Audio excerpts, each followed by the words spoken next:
Racing isn't easy, but experiencing it is.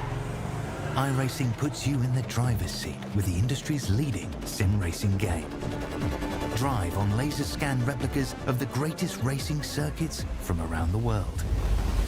Go head-to-head against other drivers chosen by skill-based matchmaking to ensure competitive racing at every level. Compete across all your favorite series. In officially licensed cars, engineered to deliver the most accurate driving experience possible.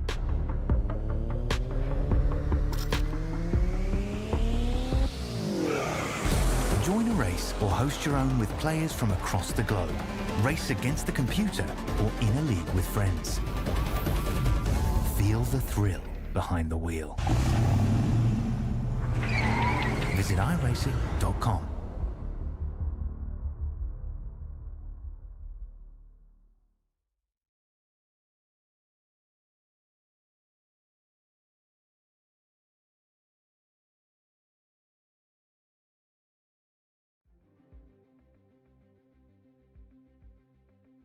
Welcome one, welcome all to SimSpeed TV. It's time once again for V8SCOPS 2026, one of the biggest V8 sim community series here on the iRacing platform.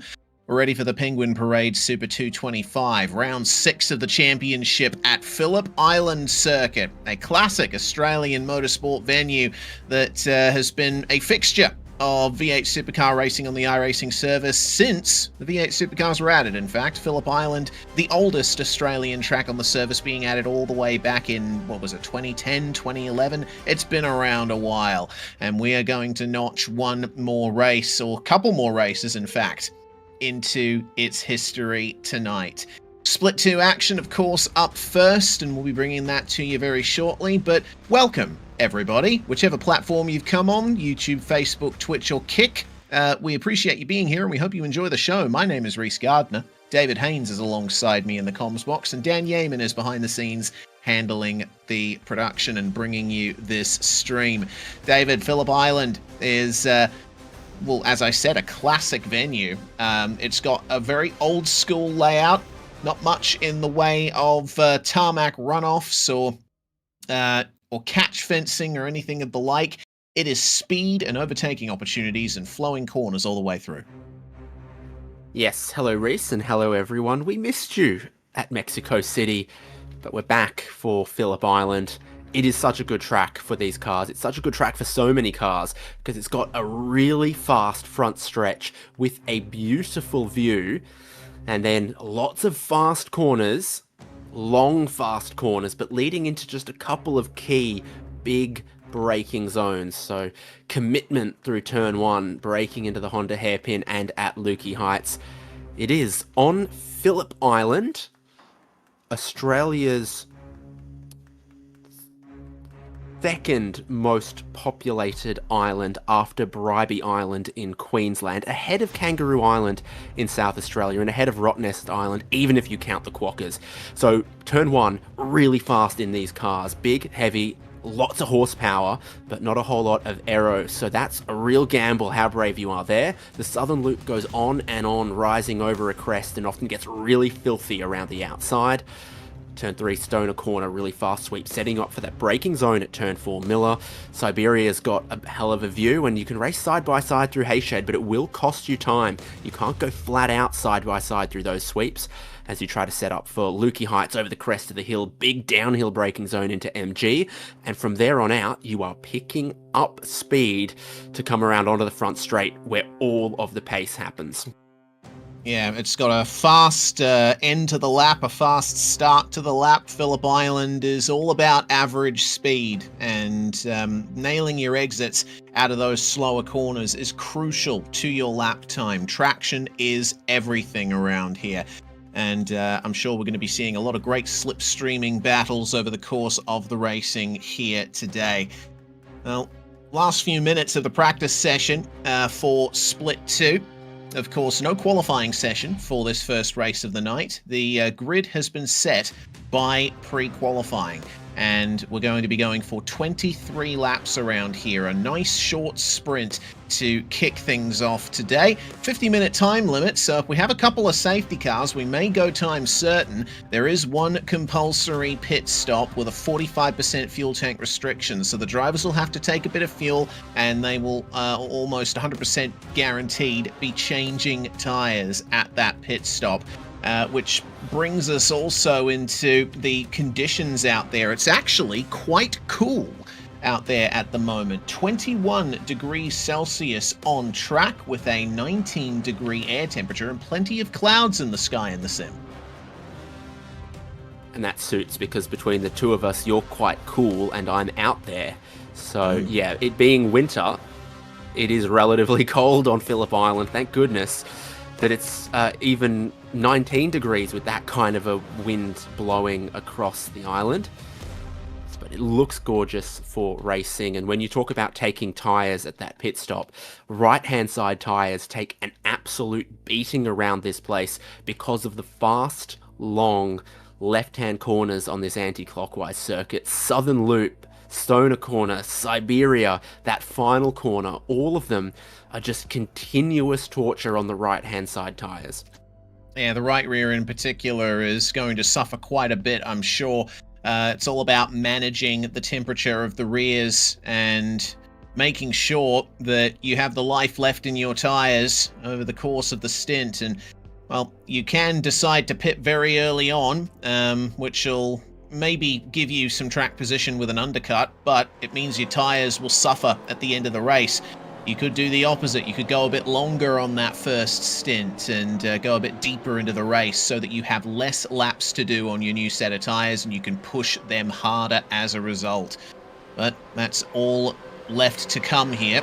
Keeping an eye on the practice session at the moment. Ryan Mueller is at the top of the timesheets with Byron Phillips and Will Buchanan rounding out your top three. We have a couple of returnees to V8SCOPS after some time out of the seat. Michael Taliancic and Glenn Postlethwaite are back in the saddle, currently 4th and 6th in practice. Good to see those names back. Yeah, and some other names that we have seen in Split 2 all season long, and of course the top 3 from this upcoming Split 2 race will go into the top split for our V8SCOPS. A season ago, this track, Phillip Island, hosted our Phillip Island 500, but it's a sprint round this year. Our endurance calendar for the back part of the season absolutely stacked with other great Australian tracks. The Bend, Sandown, Mount Panorama, and then Adelaide Street Circuit at the end of the season. Poor Phillip Island can't get a gig in the Enduro calendar. Our cup overfloweth. Yeah, it certainly does. Of course, if you are looking for a Phillip Island 500k Enduro fix, I believe we'll be having one in a couple of weeks' time in the Logitech G8 Pro Invitational.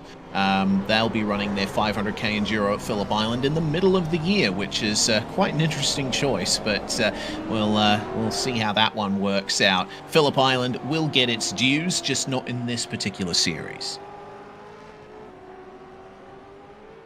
Yeah, with Portland, Winton, Circuit of the Americas still to come, and then that great run of 4 Australian tracks at the end of the 2026 V8SCOPS calendar.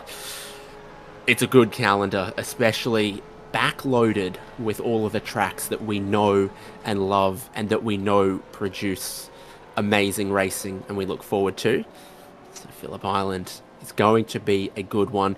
You can often stay really close with that powerful slipstream down this front straight, but it still requires you being very tactical about your tyres, about your tyre longevity, about when you choose to battle, because once you get 5 to 10 laps into a race here, around the outside of Southern Loop and around the outside of the final corner gets very, very dirty.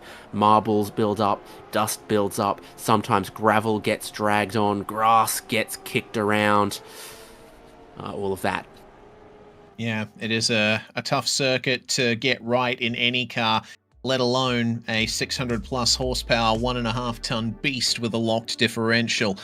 That's practice done. Now it's time for the grid. We have Ryan Mueller starting on pole position, so his pace there in the warm-up was certainly backed up. He's got Glenn Postlethwaite alongside him on the front row of the grid. Christopher Ireland is going to be starting in P3 with Billy Mole alongside him. Michael Taliancic starting out of P5 alongside Andrew Dutch. Then we have Will Buchanan and Byron Phillips in 7th and 8th. We have 9th Ian Shu and Kenneth Latter rounding out the top 10 for Fishy Motorsports. The top 12 rounded out by Brett Loxton and Stacey Boyd. Then Kane Kugamiya will start from 13th, Sean van der Meulen in 14th. Are they just 10 seconds from getting underway here? I believe so. It looks like there's... Oh, we're about to fix it, but I think it might be too late. Whoa, there we go. Just scraped in with the 2-minute grid extension. Go on, David. I think I was at Sean van der Meulen, who starts from 14th, and then the row behind that is Jared Lamprey and Jack Andrews. Roger Forbett in 17th, Mark Poynton in 18th on the grid, Harry Dodds in 19th, and there's Seb Tixier in 20th, Jaden Green 21st, Jack Snov 22nd, Andrew Ritchie 23rd, and Terry Marsh is 24 of a nice even 36 on this display.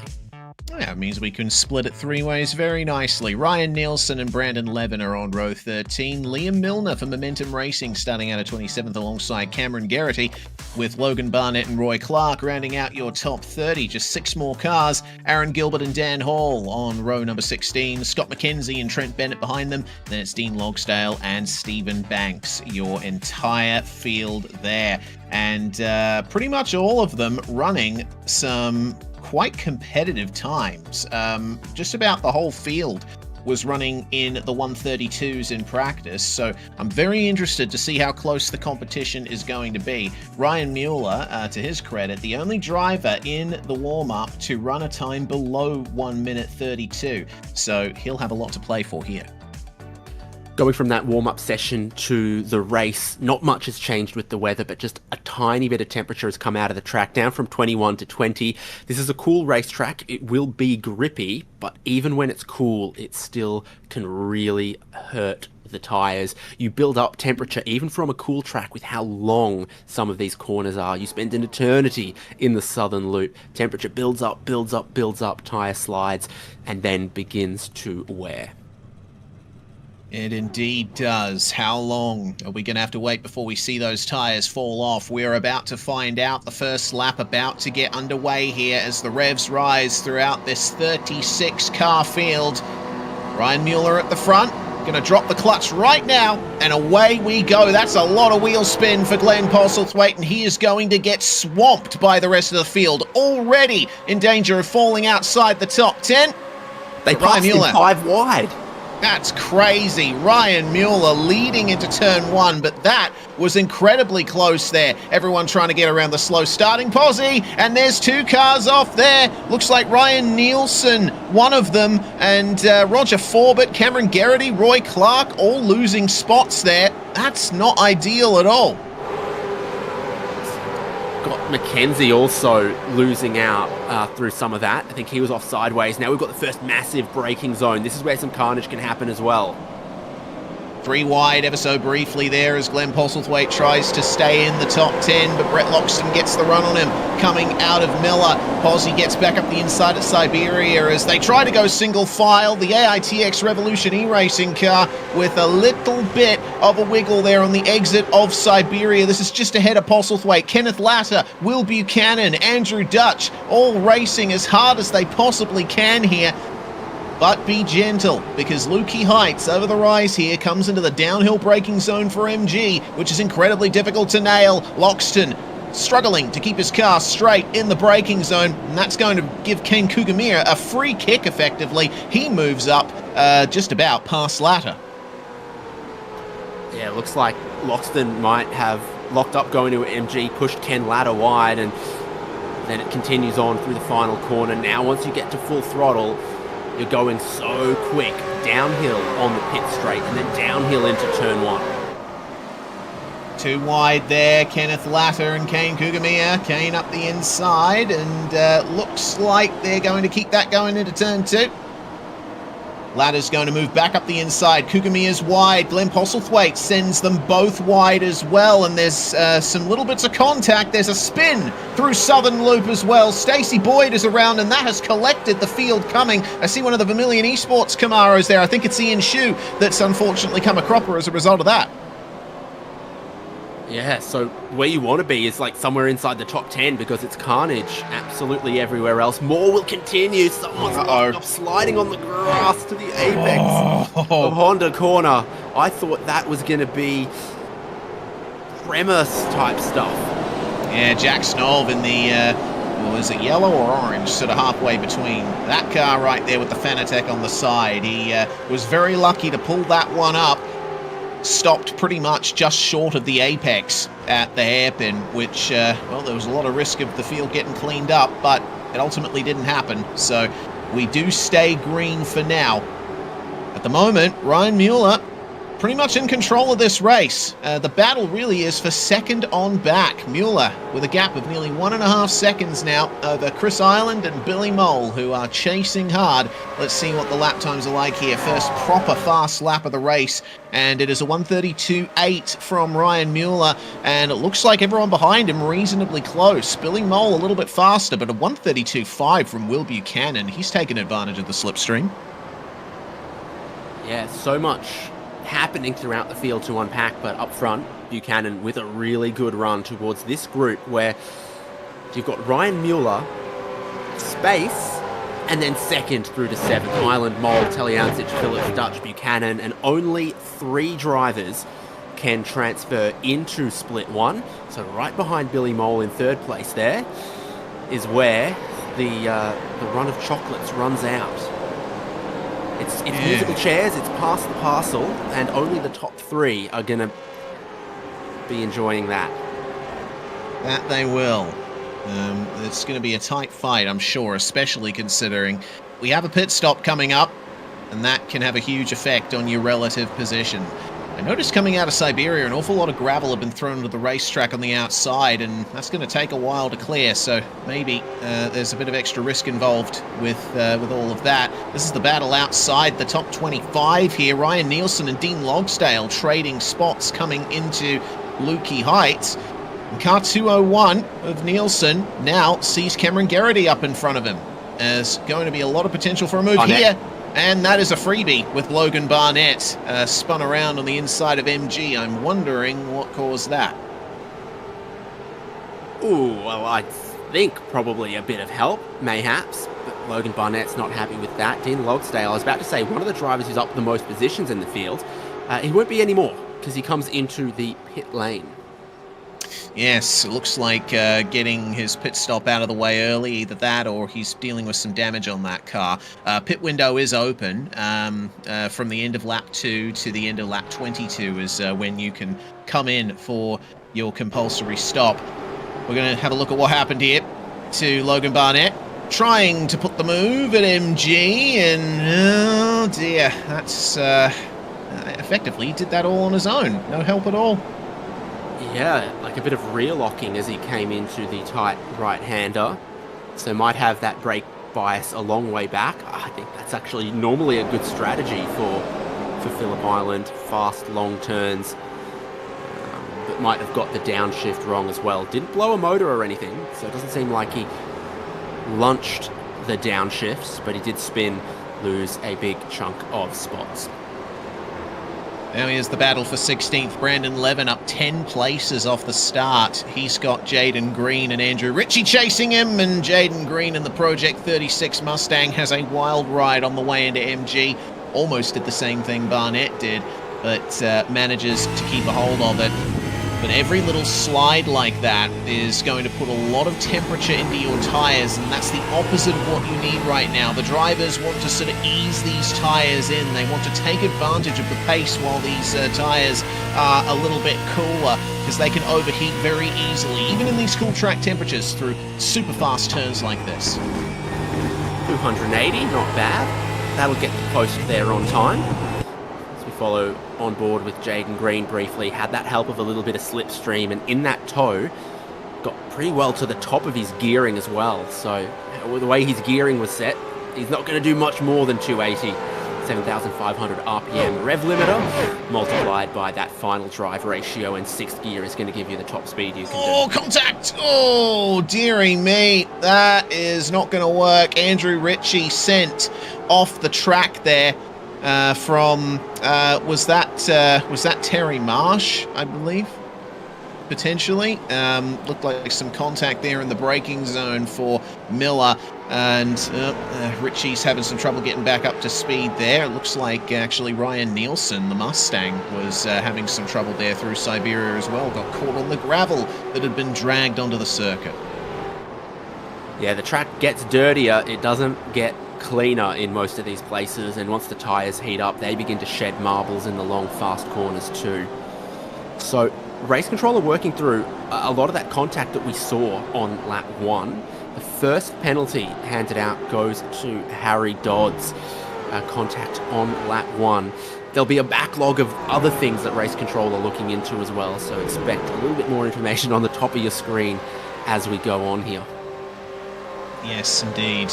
Harry I'd Dodds say it's coming. the first, but it won't be the last. That's my point. Yes, exactly. Phillip Island is one of those tracks everyone wants to win at. It's the home track for these, one of the home tracks for these cars in this series. So it'll be good to take top honours, but you also have to make sure you don't do any silly moves. On board with Billy Mole, very experienced racer, but the same goes for Chris Ireland as well. Both of these guys have been around the block a few times, and trying their best to keep up with Ryan Mueller, but Mueller up the front has had just enough of an edge over them that he's been able to extend that gap. It sits at 2 seconds now, and Mueller is setting low 33s to 33 zeros, while everyone behind him, 33 ones, 33 threes. Mueller's gaining a couple of tenths a lap here. This is also going well for Ireland and Mole here, because a bit of gap has begun to form between them and fourth place.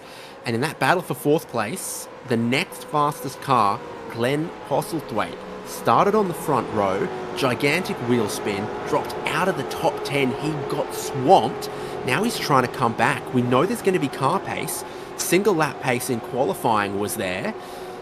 Can Glenn Postlethwaite, through this strategy, with a lot of race still to come, not just get back into the top 10, challenge the top 5, challenge for the podium? I'm sure when he started second on the grid, that's what he was hoping he could do.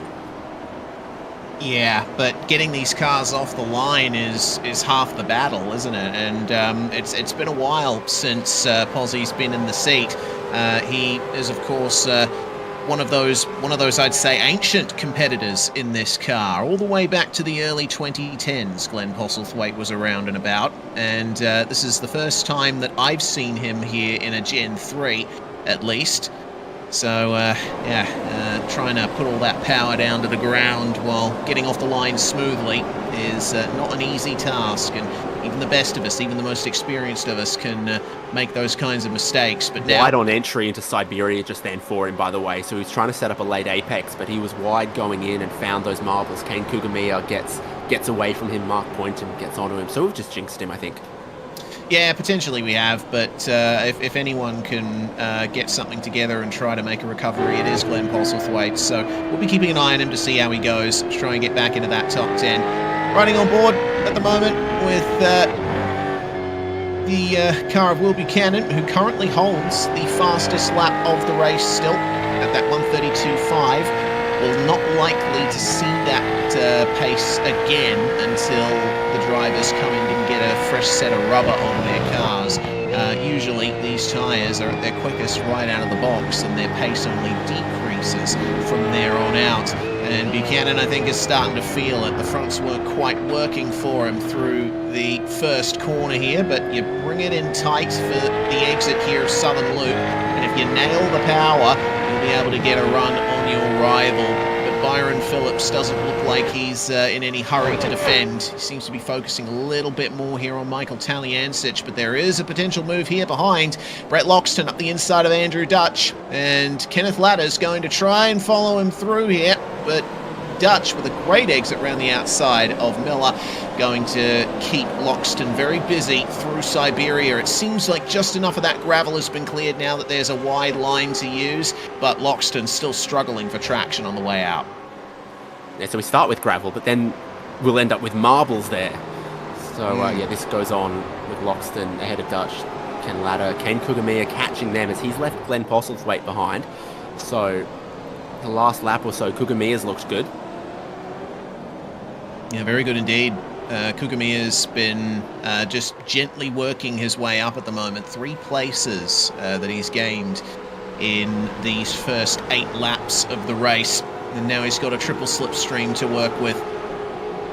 And Kugamiya, another competitor from way back when, but he's had quite a bit of attendance this year. He's been present at every V8SCOPS round this year, I believe. Most of the time in Split 2. A little bit of a gap there that Brett Loxton has found on Andrew Dutch as we switch a bit further back here to Trent Bennett, who has the most positions gained in the field, 15 spots. Second place for most positions gained is Aaron Gilbert, the car in front of him, at 13 places gained. But Bennett could be up 14 places if the likes of Liam Milner and his teammate Scott McKenzie have anything to say about it. So we've had a couple of drivers pit, and we're having a couple more pit. But I want to point out how wild it was that Scott McKenzie was dead last in turn 1 out in the grass, and now he's 21st. He might get another one here as there's a wiggle in front of him from Milner. Oh, not enough room to the inside, though. Milner turns in and hits the apex, and now McKenzie under pressure from Cameron Gerrity. They got Andrew Ritchie, Jared Lamprey, and Ryan Nielsen all looking to take advantage too, and Lamprey is way out of position, down 9 from where he started. That was a top 15 start that unfortunately has not come to much for Jared Lamprey for the moment, but you can see that he has plenty of pace here up behind Andrew Ritchie. He's trying everything he can to unsettle him.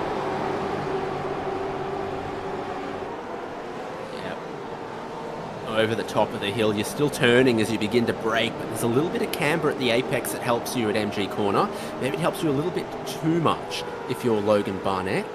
Mark Poynton is coming into the pit lane. He was running just outside of the top 10, so we're starting to see a couple of drivers from pretty high in the field come in, and they want to get that fresh tyre undercut. How much pace drop-off are you seeing to suggest that an undercut might be powerful? Well, fastest times are mid-32s. We're getting to sort of mid-33s now for the fastest drivers in the field as Byron Phillips gets up the inside of Michael Taliancic, and Will Buchanan taps Taliancic around. Oh dear, Tally is spread eagle on the exit of Miller.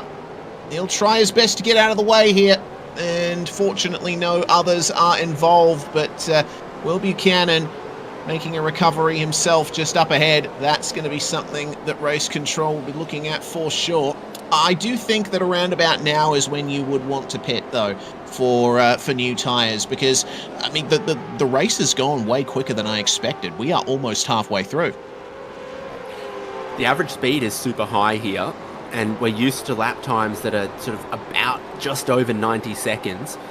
So a lap every minute and a half.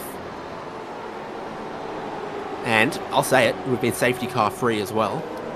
All right, we'll see how long that lasts. Billy Mole and Byron Phillips from the front of the field making their way into the pits. 3rd and 4th on the way in, but they will obviously drop back. I wonder if anyone will join them.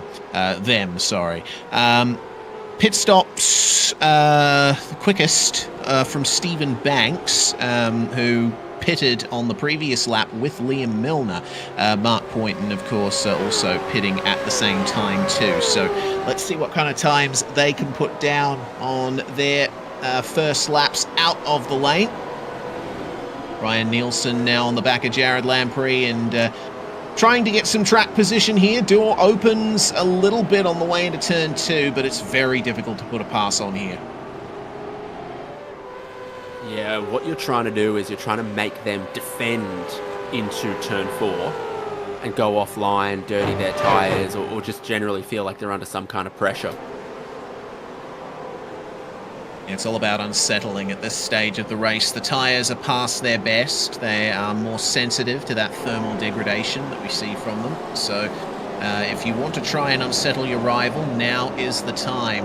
And if there's any time to look after your own tyres, now is the time. That didn't happen for Jared Lamprey, and Ryan Nielsen's going to get past him there just as we cut away. Kenneth Latter in third spot. And is he going to go for pit lane? He will not. But does anyone else from this pack for third jump into the lane? Oh, I see Kugamiya coming in. So that's going to be another little wrinkle in this tale. Ryan Mueller up the front has shown no sign of wanting to pit yet. And I think from out the front, with clear air ahead of you, you're just looking after your own car, looking after your pace and your tyres. He can effectively pit any time he wants and still come out in front. Yeah, at the moment, he's just got to keep an eye on what pace Billy Mole is doing, because if Mole starts eating time out of you, you're in trouble. But you've got that little bit of buffer to let them try to undercut you 1 or 2 laps, but if they're too far back, and as they begin to close your margin, then you can pit and react and have fresher tyres from them for the back half. That you can. Chris Ireland, looking like his pace is drawing level with Ryan Mueller at the moment. They both set 1 minute 33.3s on the previous lap, but that gap has extended out to 2.8 seconds.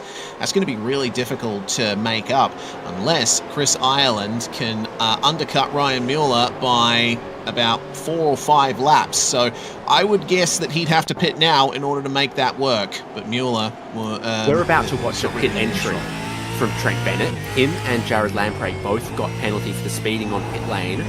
For an unsafe pit entry, perhaps, for Bennett's case. 72 kilometers an hour is the pit lane speed limit. So take your pick. It's a double dose. Is it unsafe pit entry? Is it speeding in pit lane? Is it both for Lamprey and Bennett? Lamprey might have got some help here, though. Oh, it looks like he did. The Banter Alliance Mustang behind. No, actually, Lamprey did that all on his own. Okay. Oh, Tixier as well. Oh, wow. A lot of people having trouble with pit entry tonight. And these are not from V8SCOPS Race Control. These are from iRacing, and therefore just the number on the gun or leaving the white lines on that pit entry. Yeah, indeed. There's been some changes to the way the pit speed limiter works in iRacing in the most recent builds, so there's potential for the drivers to still be getting used to that, but I think pit entry itself, I mean, this is one of the tracks that these drivers have the most experience at, so it's kind of bizarre to me how many problems we're seeing on pit entry. Yeah, it's interesting. You've got to press the button to engage the speed limiter at a different time now, it seems, and from what I've read, you've also got to have downshifted to the gear that you want to use in the pit lane before you press the button. So there's no pushing the button in 4th gear, taking 2 downshifts to 2nd, apparently. Oh, this is some good racing. Brandon Levin, Jaden Green, and Will Buchanan. Are they going to make it 3 wide through Miller? They certainly are. Fantastic stuff until the exit, where Jaden Green gets sent around. Side-by-side contact on the way out of a corner. The inside car, if they're ahead, will almost always get spun. And unfortunately, the Project 36 Mustang will see no better result than that, I think, in this race, unless he has some pace in reserve. We have our leaders into the pit lane, meanwhile. Ryan Mueller and Chris Ireland have done it. Glenn Postlethwaite also in. Andrew Dutch and Jack Andrews. Terry Marsh joins them. Brent Loxton and Michael Taliancic are staying out for at least another lap. That's a good stop from Ryan Mueller. Not the quickest we've seen, but it got the job done. There's Mole at speed just behind Mueller and ahead of Christopher Ireland. So in your battle for the top 3, it's Mueller, Mole, and Ireland. But Byron Phillips, it's looking good for him because he's just behind Christopher Ireland, who we believe is going to be net 3rd place. So Phillips could still challenge for that podium and the transfer spot, the golden ticket to not the next episode of Going Montgomery's Going with Spelling Bee, but split 1 of V8SCOPS tonight. I've got to put $1 in the jar now, boys. All right. Ding, ding, ding, ding, ding. There we go. Ah, dear. A gold coin in the old days, but inflation, I've probably got to chuck a $5 in. Yeah, most likely. $5 note. I'll help to give you a couple extra coins if you're short, David. In any case, we'll see Ryan Mueller and Billy Mole continue their fight now for the effective race lead, but it seems like Mueller has gotten up to pace very quickly. Remember, Billy Mole has 3 laps on those tyres, so the tyres are still in their prime phase of temperature and pressure and thus grip. But Ryan Mueller has switched on his tyres very nicely, and it seems like he's already starting to pull away from Mole again. Keep an eye on Aaron Gilbert here. Very capable and successful competitor in this style of car. Postlethwaite long stop, bit of an outlier compared to everyone else's 12 and 13 second stops. Postlethwaite's done 16 seconds, so if he's not rusty behind the wheel, he might be a bit rusty with the strategy. Yeah, not ideal. Potentially has put a bit too much fuel into that car. Either that, or he has maybe overshot his pit box. And it looks to me like, I've just gone back to see Pozzie's pit stop. He did chuck it in reverse briefly. So, yeah, I'm not entirely certain how that's gone around for him. Yeah, in fact, he did overshoot his pit box. Just confirmed it. So, Glenn Postlethwaite, not ideal run. So I've got a 4-second longer stop time and a 6-second longer lane time. So it's overshooting the box and then a long stop, I think, unfortunately. Okay, so some mysteries surrounding Glenn Postlethwaite there. Such a shame from a front row start to not even be in contention for a top 10 at this point. It's I take it back. It must be... That's a rational pit box time you see on this data source. But the pit lane time matches mine, so it must have been time lost as you described.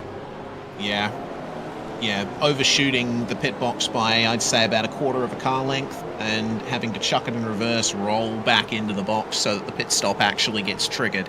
That's a mistake that I think all of us have made at some point. But it never stops hurting when you do it. Here's some racing going on. Chris Ireland and Billy Mole side by side for effective second place. And round the outside, can Ireland do it into Southern Loop? He's going to do it, but not without contact. Billy Mole is off. And he's going to be out of the top 3. Byron Phillips goes through. So those two, with second and third, didn't need to fight that, but they did. A little bit of contact going into Southern Loop, which we'll have to take another look at, no doubt. It drops Billy Mole out of the podium positions. Yeah, and that's the golden ticket out of his reach. So Mueller, Ireland, and Phillips become our top 3. And Byron Phillips with the quickest pit stop time from what I can see in the top 3 as well. So he probably just managed to massage a little bit less fuel into the car when it was at a stop there. Michael Taliancic here, the current race leader, but the only car yet to take his compulsory pit stop. I would expect that he'd take it on this lap, because after 16 laps, those tyres will be more than past their best, but he's decided to stay out another lap. This is an interesting call from Tally. It must be a 777 200 LR, because he is going long range on this one, yet to stop. Gotta love a plane nerd joke. Yeah. This is niche content commentary from me. There's 3 people who love it and everyone else is... Well, maybe they'll learn something, I don't know. Yes, that's always the goal in the end. A 15-second time penalty for Terry Marsh for the contact with Andrew Ritchie that we saw back on lap 5. Race control, of course, quite busy. There's also a 5-second penalty in there for Stacey Boyd.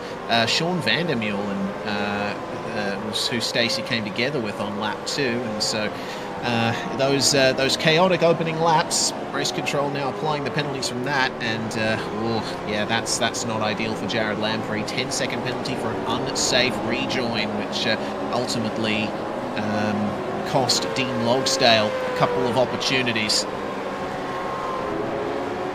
We've got 3 drivers in the field who aren't Australian or New Zealand, and they're Tixia, Boyd and Logsdale, who are 28th, 29th, 30th, the last 3 cars are running. They didn't start that way, but it's odd how that happens. Yeah, indeed. Stacey Boyd started at 12th, Seb Tixier started in 20th, and Dean Logsdale is actually up from where he started 35th and is now 30th. Talyancic is in the pit lane, and as we keep our eyes on this battle for 10th spot, Mark Poynton's got Jack Andrews rounding him up here for Phoenix Racing Team. They will pass Michael Talyancic, who is currently in his pit box now. Very long first stint there from Talyancic, and it'll be interesting to see where he comes out. He obviously had his issues earlier getting turned around in the hairpin, so he was already at a disadvantage. But now he's out of pit lane, and it looks like he'll come out in 15th place as Dan Hall gets past him. Yes, so Mueller, Ireland, Phillips becoming that podium spot. Billy Mole outside looking in 4th after contact.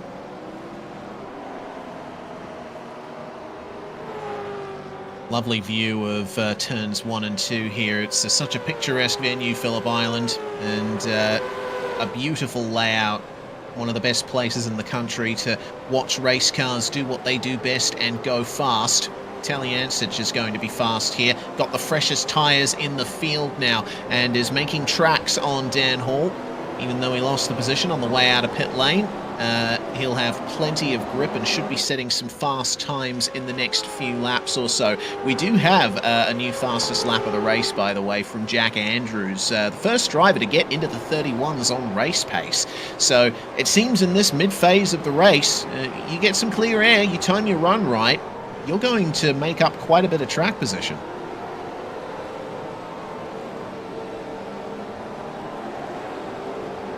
Now, there is a huge chunk of drivers who I see their fastest straight line speed, trap speed, is 283 k's an hour, and I think a few of them are hitting the limiter at that speed into turn 1.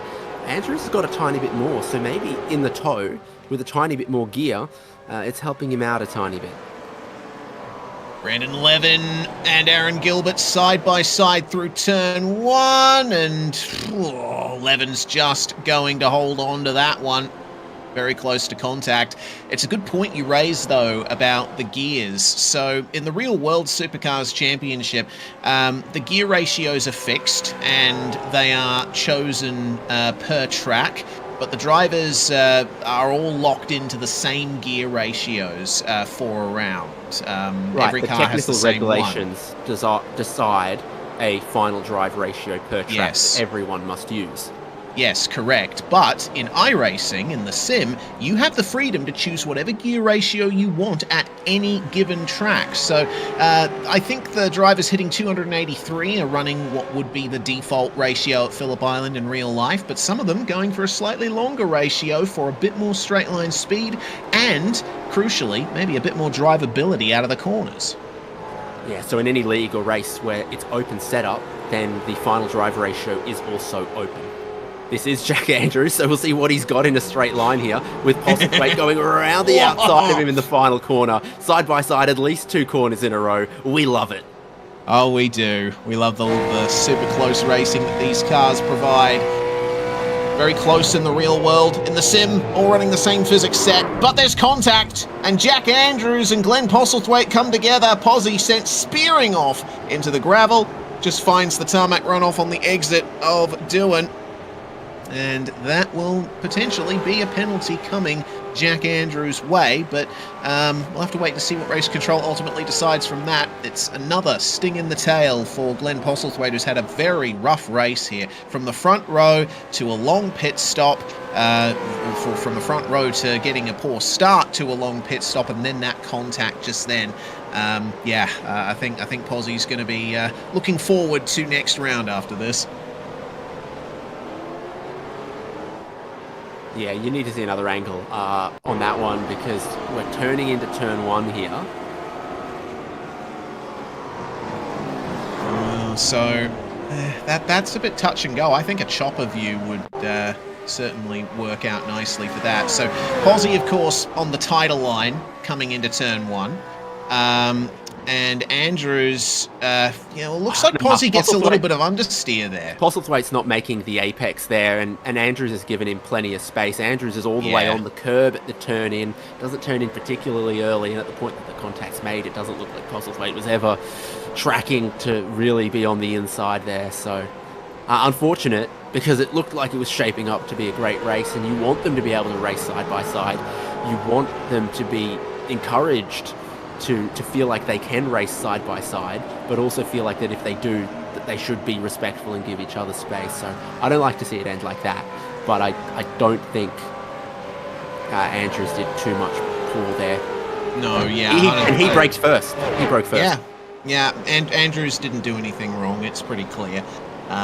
Just unfortunate how it worked out. Brett Loxton with a big dive on Andrew Dutch to get into P7, and Loxton has the freshest tyres in this group here in the battle for P4, only by a single lap over Andrew Dutch. But it looks like Brett's looking very pacey in these late stages. And speaking of late stages, when the leader crosses the line next, we're only going to have 2 laps to go. Yeah, we've been safety car free.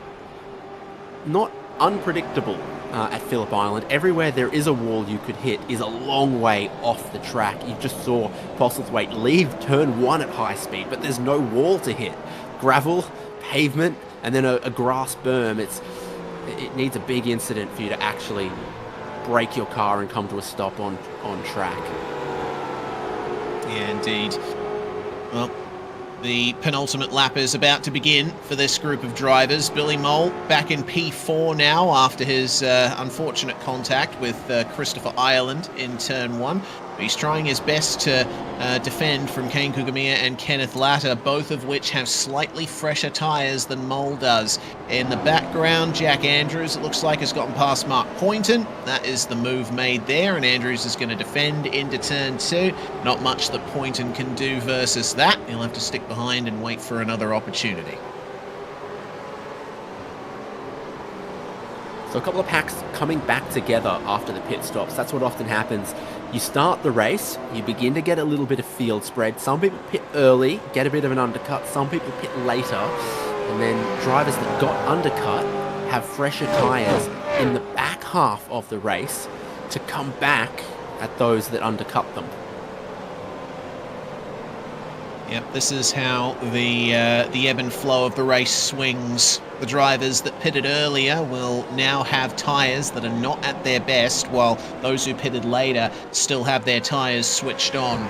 But the big question is whether or not you can avoid pushing too hard so you can preserve that pace and being able to make the move properly. Kane Kugamiya is worrying about that a little bit there in his battle with Kenneth Latter, but Ryan Mueller seems to be completely unbothered here out the front. 4.7 seconds the gap across the line, and Ryan Mueller has effectively not lost the lead or the effective race lead at any point during this race. Everyone's just been chasing him. Christopher Ireland being the foremost of them, but just not able to match the pace that the 553 has.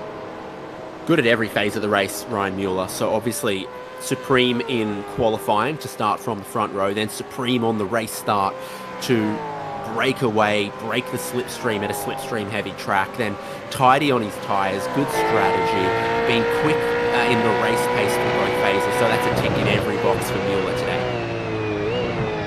Let's see how many more ticks can be put into boxes here in the battle for P4.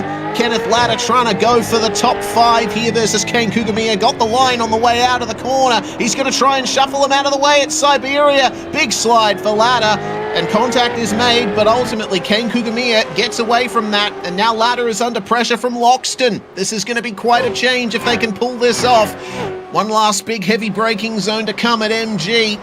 How brave is Brett gonna be? He's got tyres that are 2 laps younger than Kenneth Latter's, and the door is open to the inside, but Latter's gonna cover him off on the way to the apex. No change for position there. Up the front, it's going to be the Pacific Esports Racing 553 of Ryan Mueller that takes the checkered flag, and Mr. Mueller, starting from pole position, will be the first of our golden ticket getters. Chris Ireland finishes on the road in second place, but still some question marks over his contact with Billy Mole. Byron Phillips in third. And Mole will finish in P4 with Ken Kugamiya chasing him hard at the end. Yeah, also got a couple of sort of time penalties to unpack at the end of this. There's Gilbert in 11th, just ahead of Levin, Postlethwaite and Talyancic, a group coming across the line here. Gilbert from 31st on the grid to 11th. There were some big movers throughout this race. Yeah, brilliant stuff from Aaron Gilbert and Dan Hall as well, who finishes P15. Andrew Ritchie up 4 places. Stephen Banks gaining 15 spots. Sean Vandermeulen slow on the start-finish straight, and I think he might have run out of fuel. He's got the shortest pit stop of anyone. He didn't put enough in the car. Yeah. Yellow lights on means the engine has died, so he's not even coughing and spluttering. He's just coasting dead stick to the line, but he has crossed it in 25th, just before Jackson of Scott McKenzie and Seb Tixier got there. Vandermeulen needed, maybe half a litre more. Yeah, well, in the end, Stacey Boyd, right front corner of that car, looking a little substandard, actually. It's knocked in a little. Yeah, the track on the front axle is about 100 mil less than it's meant to be. How is that not a mechanical black flag for Stacey Boyd? That's odd, but regardless, Boyd does see the checkered flag, albeit 17 places down from where he started. Ultimately, there's a lot of stories to come out of that one. A lot of drivers who I think will be looking at that and thinking, yeah, that could have gone a little better, but Ryan Mueller certainly not among them. He did everything right, and he is the one who wins in Split 2, ahead of Chris Ireland and Byron Phillips. And keep in mind, that is on the road, pending any potential penalties. Billy Mole and Kane Kugamiya round out your top 5, with Kenneth Latta, Brett Loxton and Andrew Dutch rounding out the top 8, and the top 10 completed by Jack Andrews and Mark Poynton, covered by 19 seconds. Aaron Gilbert finished 11th. We saw him coming across the line, plus 20 positions in 23 laps. Exciting stuff there, and he ran a good strategy. Brandon Levin in 12th. Glenn Postlethwaite, tough race for him, but I'm sure a lot to learn, and that's the kind of race that'll knock off the rust as you learn about strategy, racecraft, where the grip is in this car. And then Michael Talyancic in 14th. Dan Hall in 15th, Jaden Green in 16th, and Terry Marsh, Cameron Garrity, Andrew Ritchie, and Ryan Nielsen. In 21st place, Stephen Banks finishing only 0.3 of a second behind Ryan Nielsen, with Harry Dodds, Liam Milner, Roy Clark, and Sean Vandermeulen all in no man's land, a few seconds at least away from each other. Jackson of Scott McKenzie and Seb Tixier all crossing the line within about a second, 1.3 seconds of each other. Stacey Boyd, the last finisher on the lead lap, and then Dean Logsdale, the first of quite a few drivers who were not able to make it to the finish in the full 23 laps. In fact, Logsdale, I think, the only driver that was able to actually get out of pit lane there, with Buchanan, Bennett, Lamprey, Forbett, Barnett, Shue, all not being able to make it to the end of the race. Dan Stevens, of course, is the safety car driver, but he did not make an appearance in this one. We'll see if he does in the Split 1 races to come. Speaking of, that'll be coming up very shortly. A fantastic race to start off proceedings here at Phillip Island for round 6 of V8SCOPS for this year, but Split 1 action coming up very shortly here on SimSpeed.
Racing isn't easy, but experiencing it is.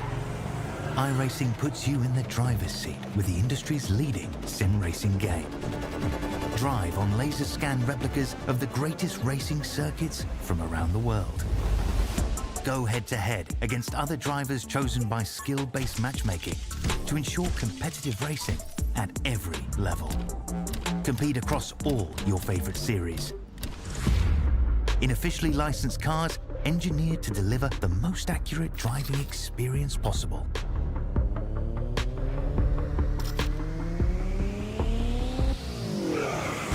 Join a race or host your own with players from across the globe. Race against the computer or in a league with friends. Feel the thrill behind the wheel. Visit iRacing.com.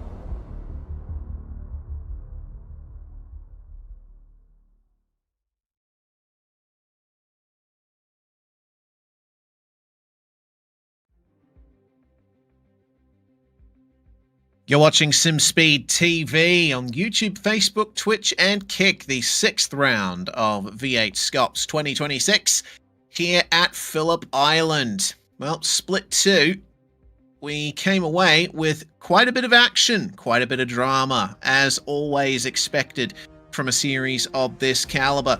But we're going again for 2 more races here today.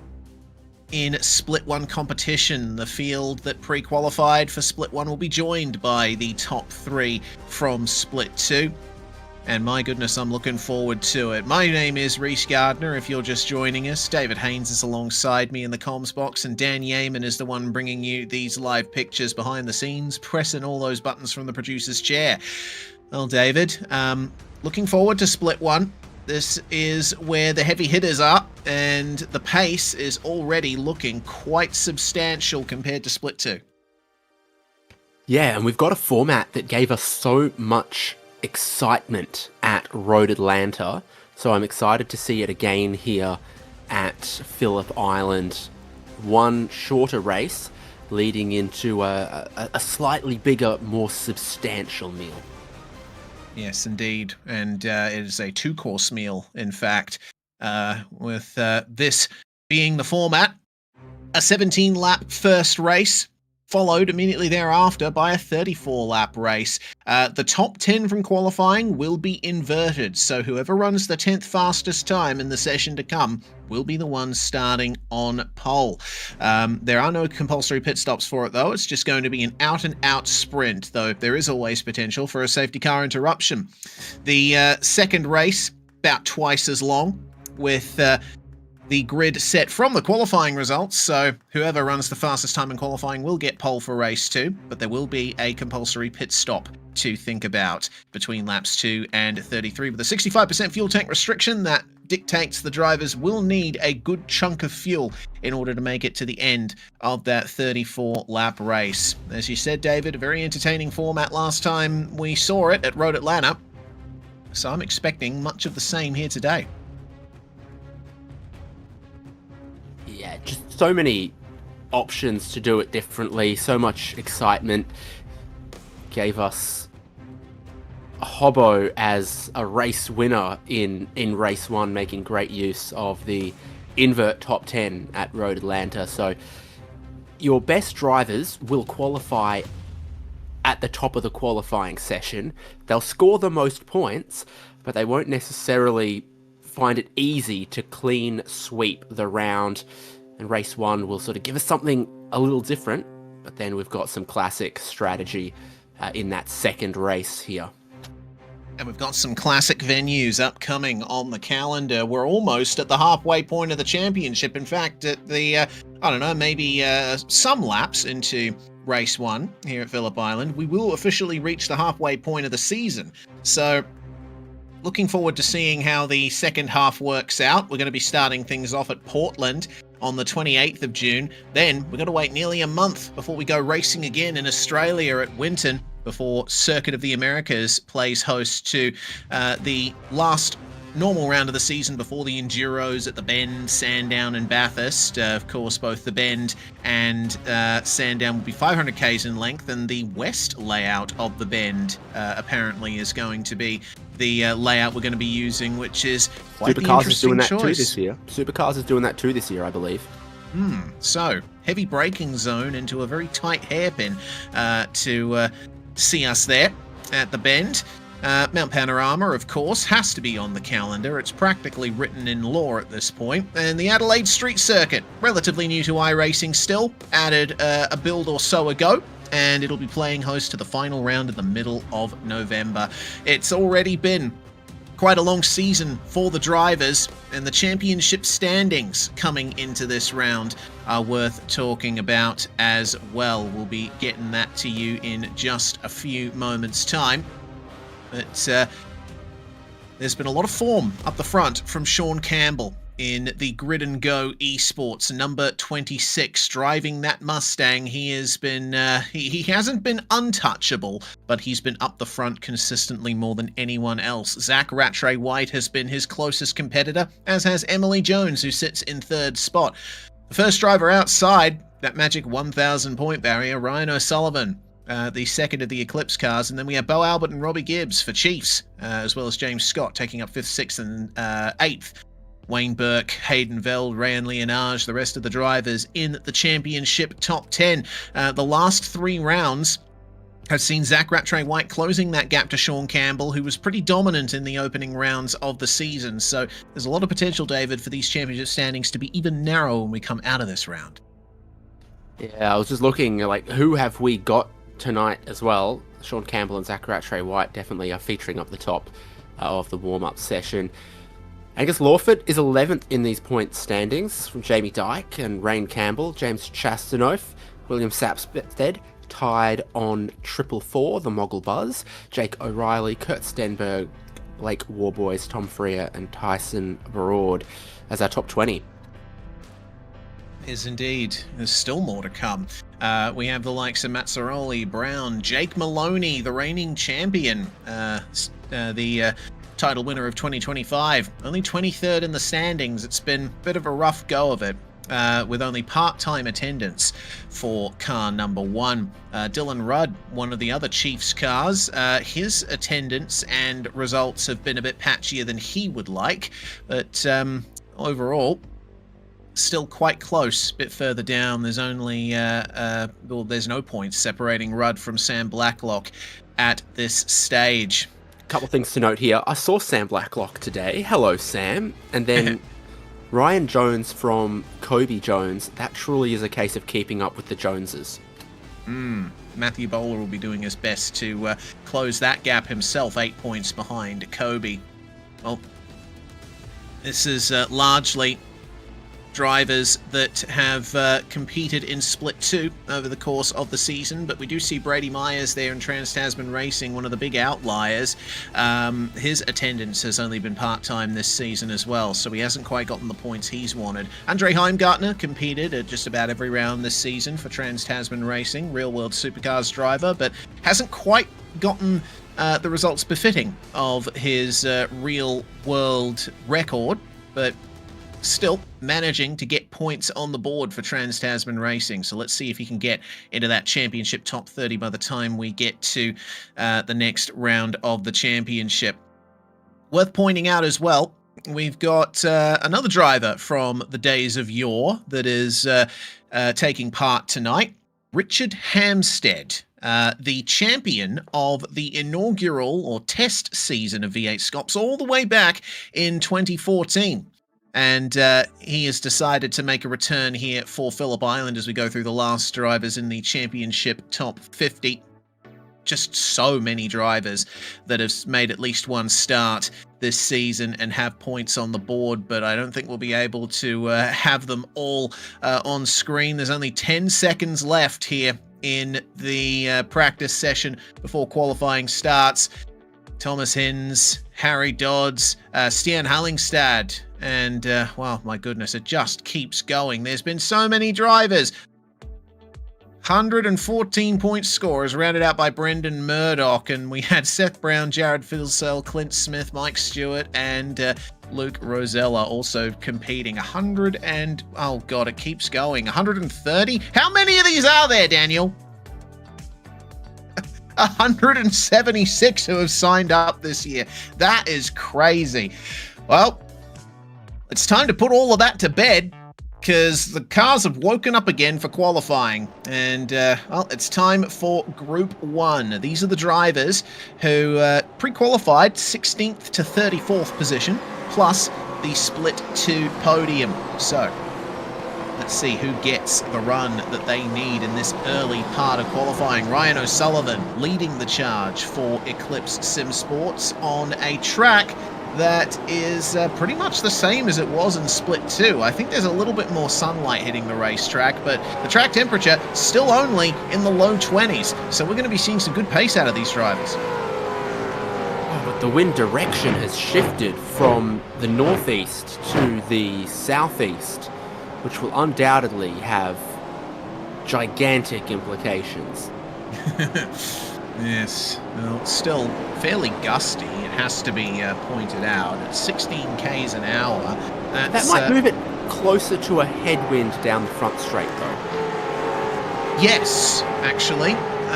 The start-finish straight of Phillip Island runs sort of south-southeast, a bit more south than east. So there is a slight headwind, I would think. I don't know if it's going to affect the drivers all that much in terms of side-by-side or side-to-side aero, because these cars are a bit less aerodynamically sensitive than the generation before, but still something to keep an eye out for. Speeds, ultimately, at the end of the front straight might be slightly lower thanks to that slight headwind. Let's go on board with Ryan O'Sullivan for his first lap in qualifying. Cross the start-finish line and immediately psyching yourself up for doing. On the brakes slightly in top gear, going down to 5th for the apex of turn 1, and just smooth on the power on the way out. Braking early into Southern Loop, just letting the car roll through the middle here, and once it starts going for that last apex, that's when you start feeding on the power, shifting up into 4th across the curb, and then up to Stoner, named of course for Casey Stoner, 2007 MotoGP World Champion, just about flat out through that corner before you get on the brakes hard for Miller, and that is going to be very deep for Ryan O'Sullivan. That lap is probably not going to work out for him. May end up pulling this right back into pit lane, but it'll take us through Siberia in any case. A banked left-hand corner with quite a launch possible on the exit. Pace shed, let's see if he's flat out through here. Oh, he's just a little bit of a lift as he comes up to the apex.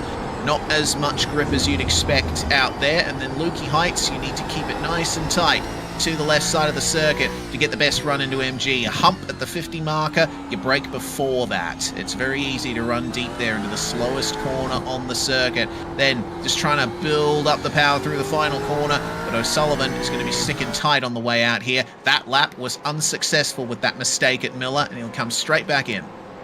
Here's how deep he ran at turn 4.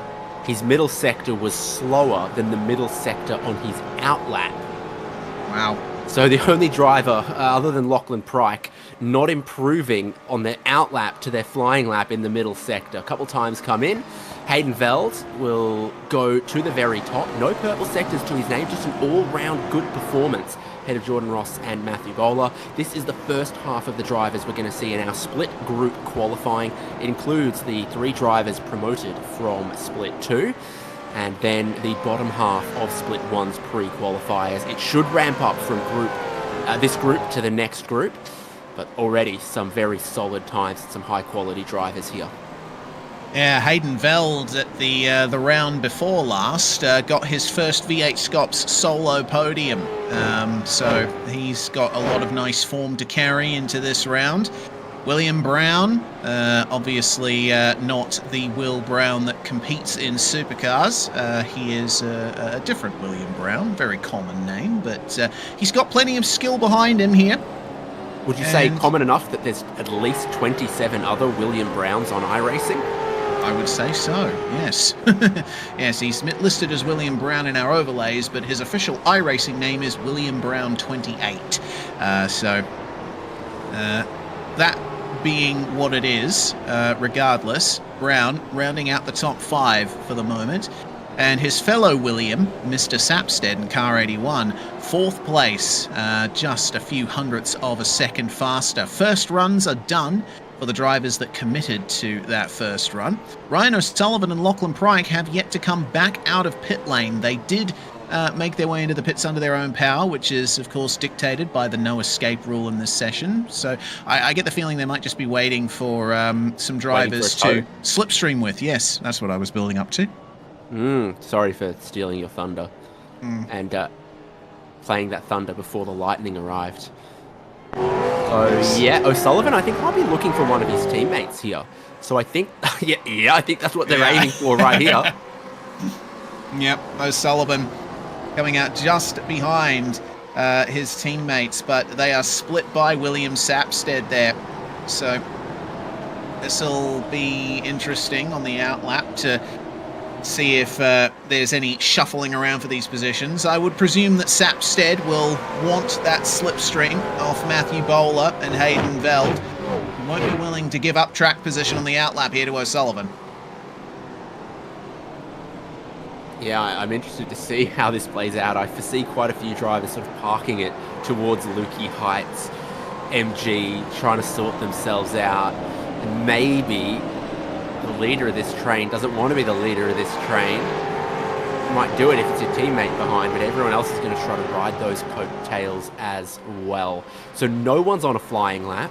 Everyone is in either the first or the second sector. And they're all about to fly for attempt number 2. Hayden Veld leading this train, and I don't think he's too fussed about that. He currently has the fastest time in qualifying, so he's got his form down, and he still has an opportunity later on in the session to improve if he so desires. Here comes the run then out of the last corner. It's a 15-minute initial session for this group, then there will be a 5-minute break, then another 15-minute session for the drivers who pre-qualified up the top. Hayden Veld with the clear track ahead of him, and yeah, it's an interesting debate to have, I think, just how worth it is to have clear air in these cars, because as I did mention, they are less aerodynamically sensitive than the Gen 2 cars we were running for previous years of this championship. But around a fast circuit like Phillip Island, there's still a lot of potential for aero disturbance if you follow too closely behind another car. So does Hayden Veld have an advantage here is what I'm wondering. I get the feeling he might have been towed by his teammate on the lap that put him to the top. Now it's his turn to return the favour. William Sapstead sets a new purple first sector. So Sapstead tracking for an improvement, Bowler tracking for an improvement, Hayden Veld isn't. His job, perhaps, is just to punch the hole in the air down the front straight as Sapstead gets another purple sector. Yeah, this is looking like a good lap from William Sapstead. As Veld leads Bowler into MG and powers out nicely. He'll give him a bit more slipstream down the start-finish straight, I'm sure. A tight exit from the second last corner, but that just serves to straighten the exit out. And then you're flowing in 5th gear, actually 4th, snatching your way up into 5th across the curb there on the exit, and sticking all the way to the right to shorten the run to the line. Hayden Veld does not improve, no surprise there, but Ryan O'Sullivan is going to go to the top. Sapstead picking up the slipstream. Evidently, that final sector didn't quite match up to the form of the first two. Bowler was the driver directly behind Hayden Veld, but he pulled into pit lane. Oh, O'Reilly.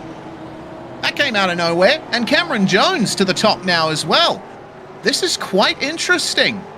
We've had some pretty big heavy hitters from Eclipse Sim Sports that we thought would be up the top of this session, but O'Reilly and Jones have managed to pull out some fantastic laps here.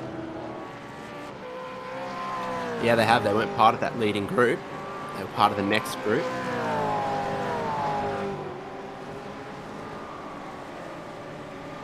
Cameron so Jones. Now, everyone in this group has a qualifying time. That's good. Everyone's got a time on the board, including, according to Dan Yeaman, a driver who wasn't supposed to be out here. Unsure of that driver's specific identity.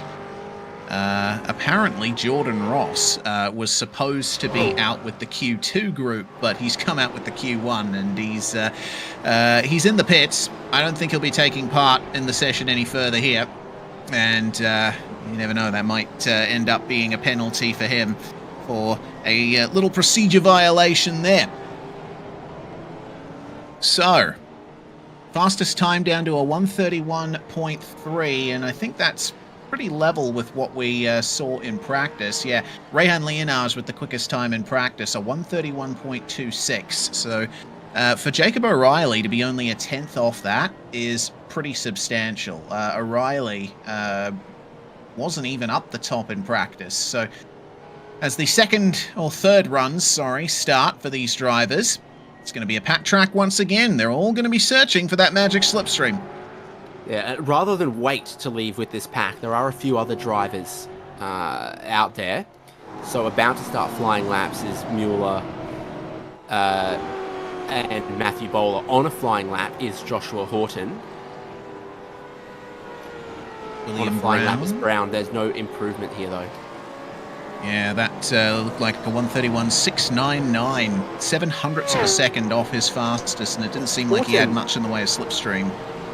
Horton was improving, but then in the middle sector he's just lost a couple of tenths, so he ended up half a tenth short of improving despite a PB first and final sector.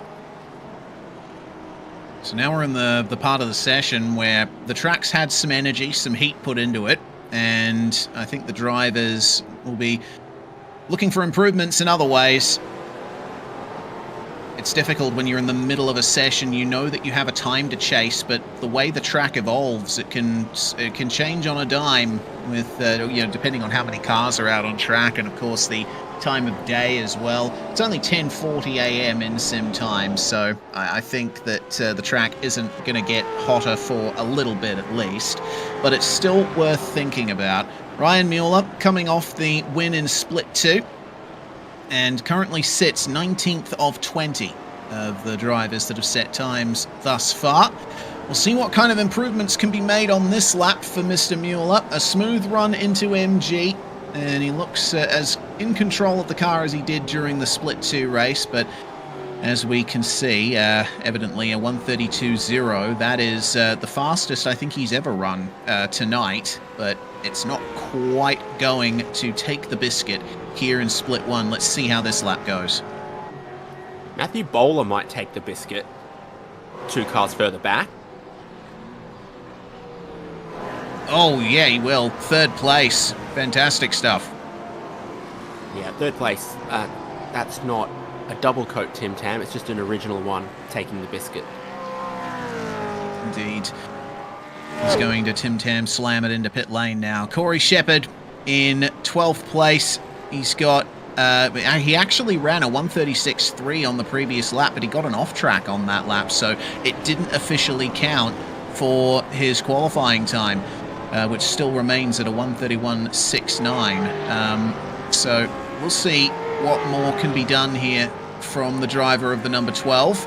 Catching a little bit of the dirt on the way into Hayshed. He was just trying to extend the run into the corner, but it seemed like he was sliding a little at the apex there, so he might be struggling to keep the car balance under control. Some improvement though through the first and the middle sector. The longest sector on the lap is the final sector. But it only has a couple of corners in it. So once you've got the final corner right, you should be going along, and Ryan O'Sullivan certainly has as he goes to the top. 1:31.3 again. That puts 9 thousandths of a second on Jacob O'Reilly. Corey Shepherd across the line, and that's going to be the improvement he's looking for, up from 12th to 8th. 1:31.5. Only needs a few more hundredths, and he'll be knocking on the door of the top 7. Plenty of green sectors out there throughout the field as well for the likes of Sapstead, Veld, Shepherd on the laps that they have just completed. So a few of those were moderate improvements as well in 6th, 7th and 8th. Byron Phillips jumps up to 11. So this track may have started relatively green, or the drivers have just built up and into it, because we haven't hit a plateau even though the track temp is staying steady. Well, with now 20 minutes remaining in the session, we are just about to see the checkered flag for this first group. So it looks like those times will stand. William Sapstead, the last of our cars to get through to start to finish the lap that he's currently on. Let's see what kind of improvements can be made here. There's mere hundredths separating the cars here. We've got everyone from 3rd to 6th on a 131.4, and all of that group has come into the pits, so no commitment from any of our current front runners to getting across the line again. Just two drivers left that can improve: William Brown and Jordan Mazzaroli. Perhaps Lachlan Pryke. No, not with these sectors. It's going to be a 132.4 in the end for him. Not an improvement. Will we see anything from William Brown, from Joshua Horton, from Jordan Mazzaroli? Russell Pepperell managing to get a 131.7. Didn't make an improvement on that run. I'm sure the Trans-Tasman 750 is going to be coming straight for the pits. There's confirmation of the checkered flag. Here comes Horton through the final corner. Can the Vermilion Esports 043 do anything to elevate himself into the top 10 in session? He gets on the brakes before the line. Mazzaroli's one to watch. It's his improvements from Mazzaroli. Yeah, the Project 36 Camaro out of the final corner. What kind of time are we going to see here? A 131.5. That's magnificent from Mazzaroli. From 15th to 9th, that's exactly the improvement he was looking for at the end of the session. Yep, last car to take the checkered flag, it seems, and finds a cheeky little bit of an improvement. William Brown found time in the final sector, but the first and middle sector weren't amazing for him, so it's only a modest improvement from his previous best. To sit in 13th place with that final lap. And keep in mind, none of these positions you're seeing are guaranteed, because this is only the first group of qualifying. Effectively just over half the field setting times here, but O'Sullivan is the fastest of them, only by 9 thousandths over Jake O'Reilly, with Cameron Jones, Matthew Bowler and Dylan Rudd rounding out your top 5, and the top 5 covered by just over 9 hundredths of a second. Super close for the top of the standings. Veld, Shepard, Mazzaroli and Ross round out your top 10, and just seeing those gaps, barely anything between the cars here. It's less than a hundredth of a second between Rain Campbell and Byron Phillips. William Brown, 4 thousandths underneath Mr. Phillips there. Tyson Broad, Joshua Horton, Russell Pepperell, Leo Duncan, James Chastaneuf, Ryan Mueller and Lachlan Pryke are your 20 cars to a set times thus far. Now we wait for 15 more. Would have been 16 if Jordan Ross hadn't come out with the Q1 group. Was supposed to be joining these guys who are just waiting for the call of the green flag at 17 minutes to go, which is right now, because they have to account for the hard cut at the end of the session. This is a multi-race server, both split one races taking place in the same server. That means that once the clock hits 0 in qualifying, the session is done. Even if you're on a lap, you won't be able to finish it. So there's a rush out onto track to try to maximize their time in this session, maximize how many runs they can do, maximize the number of darts they get to throw at the board, and see if they can stick one bullseye that will put them on pole for race 2, but on 10th place for race 1. Some big hitters here, including your championship battle, Sean Campbell and Zach Rattray White out on track right now. You're looking at second in the championship. You're looking at Richard Hampstead back on the grid in V8SCOPS. Other high quality drivers out there. Rehan Leonage certainly could be one to watch as well at Phillip Island. Jake Maloney too, down in the points, but always a chance of a good performance. Yeah, especially here. Maloney's had good form at Phillip Island in the Enduros. Sean Campbell, one of the biggest outliers in the field. He hasn't competed full-time in V8SCOPS before this year, and he only had a couple of rounds at the end of last season to get his eye in. A single entry at the Bend with Orbit Drop Bear Motorsport, but now racing for Grid and Go in this 2026 season.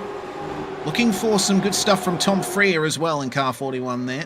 Synergy Sim Racing always a presence at the front of the field, but here is Zach Rattray-White, second place in the championship and leading the charge. He's got the clear air ahead of him, and I think he's the most likely to get a good banker here, but that all depends on how far ahead he is of the other cars out on track. It looks like no one's got a slipstream off him here.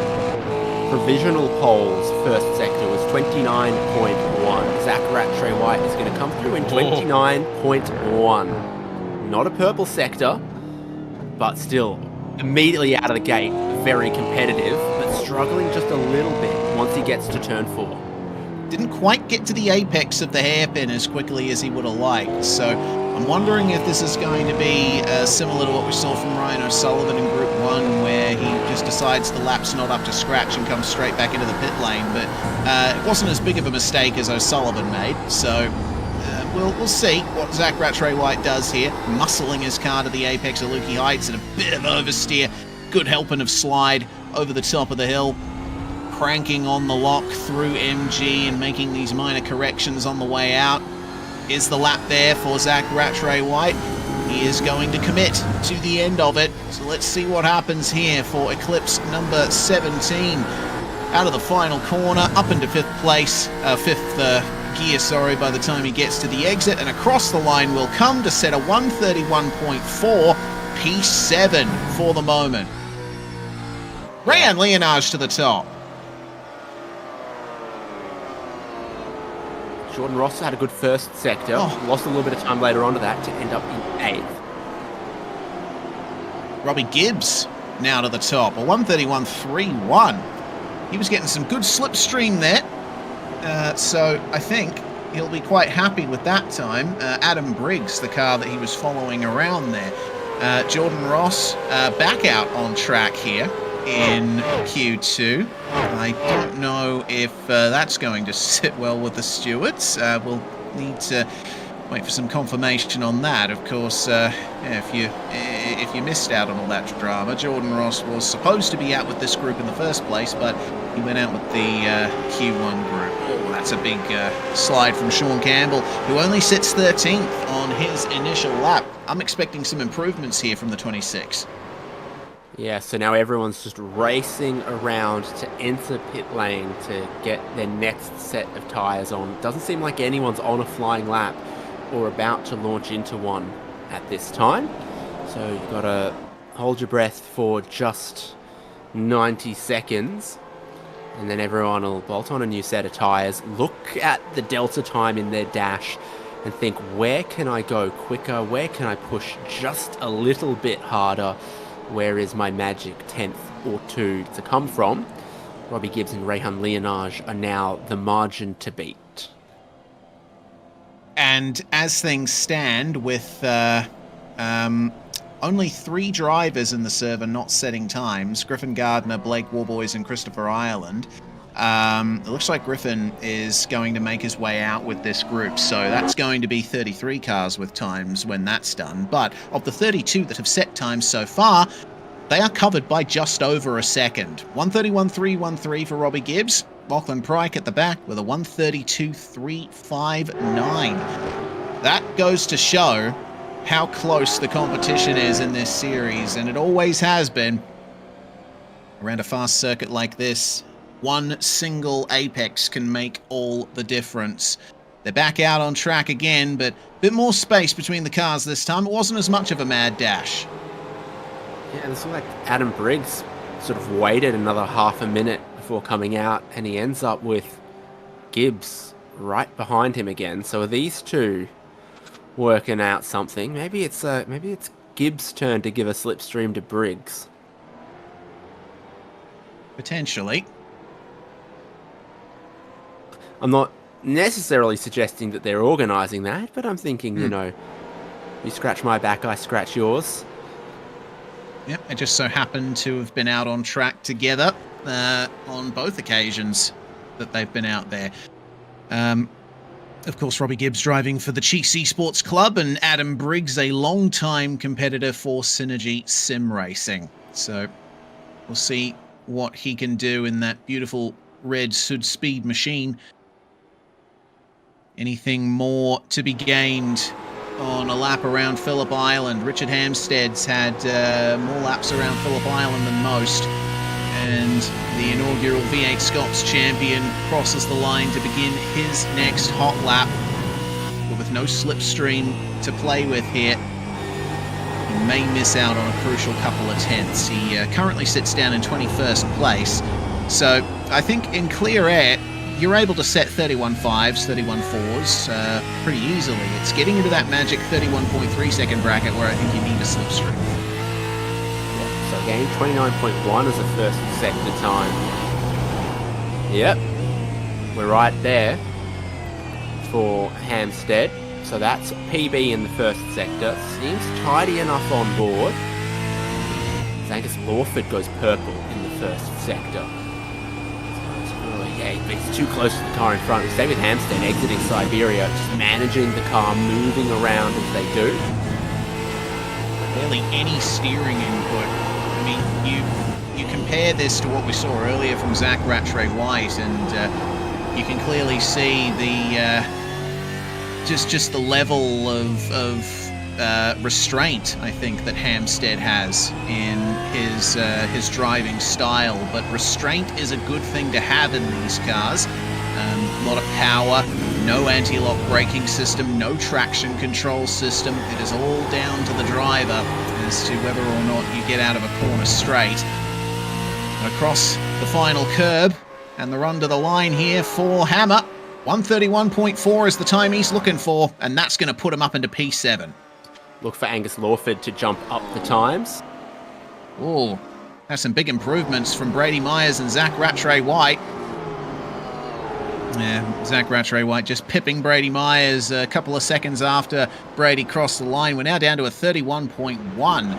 And, well, yeah, I think if you want to get anywhere near that top 5, you need a slipstream. Well, you saw how close some of these margins were. First to 7th was 0.13 of a second at one point. So when it's that close, every half a tenth matters. And there is half a tenth and more to be found with a strong slipstream here. Checking in with Angus Lawford, who we mentioned was pretty quick in the first sector a few moments ago, but a little bit too close to the car in front, as you said, David. So I think he's going to abandon this run and go for another one when the time is right. Lawford sitting down in 19th at the moment.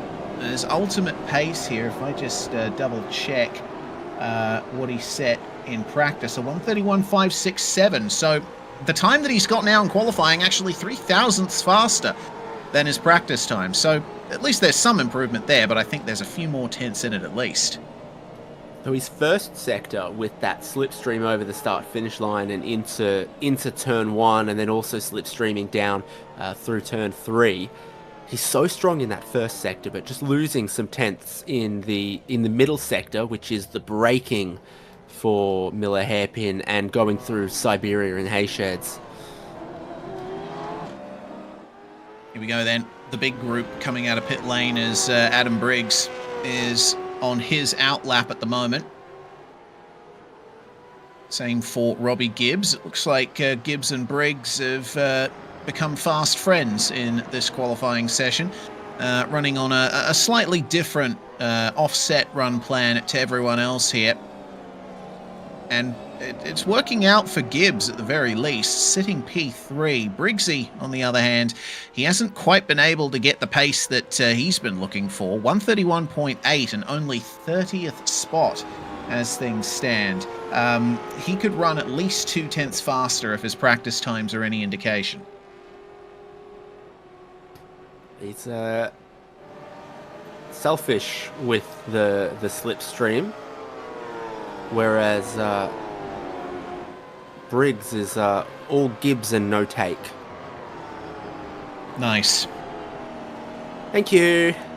Yeah, I mean, 30th of 33 cars that are set times for Adam Briggs at the moment. They've just begun a flying lap. They are a little offset to the rest. All those curb cams are in danger. And you're missing about a tenth through that first sector for Briggs, a 29.271, whereas our pole time is a 29.091 first sector, a 27.058 second sector. So compare to that, how much over that 27 seconds is this sector about to be? All right, the sector timing line is coming up just here past the apex of Hayshed, and a 27.1, that's not bad. So I think Briggs will see some level of improvement on this lap, but the lack of slipstream, I think, has really hurt him here.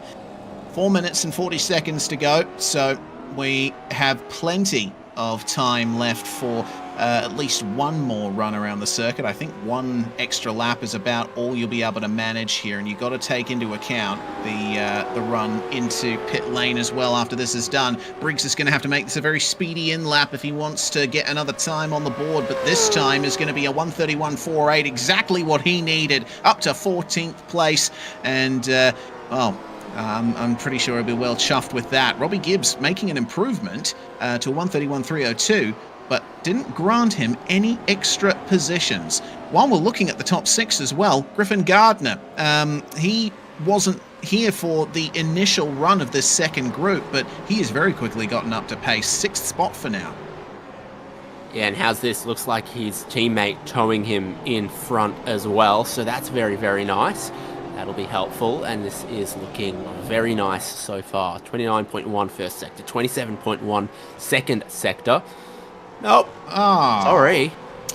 All right. Right when we were trying to hype that up, they decide, nope, we are not going to be doing that. They'll have time. They'll have time to will. get around for one more flying lap, just.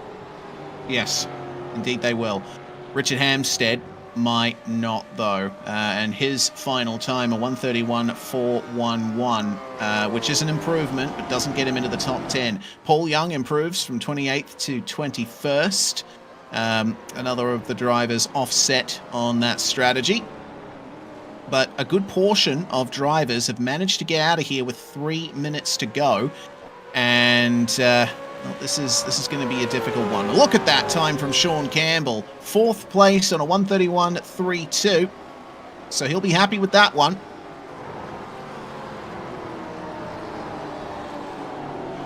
Made a lot of it in the middle sector, so again, that's the braking zone into Miller hairpin. Traction out of that slow hairpin. The long Siberia corner, and then through Hayshed, so that's where he was strong. I'm pretty certain those Eclipse cars that were letting drivers by there on an outlap, and considering how slow they went when they came out of the pits as well, I don't think they'll get another lap time in. 2 minutes and 10 seconds to go. They are looking like they'll cross the line with about a minute 25 at most left on the clock, which isn't going to be enough to get around and set the time before the clock hits 0 and the session flicks over.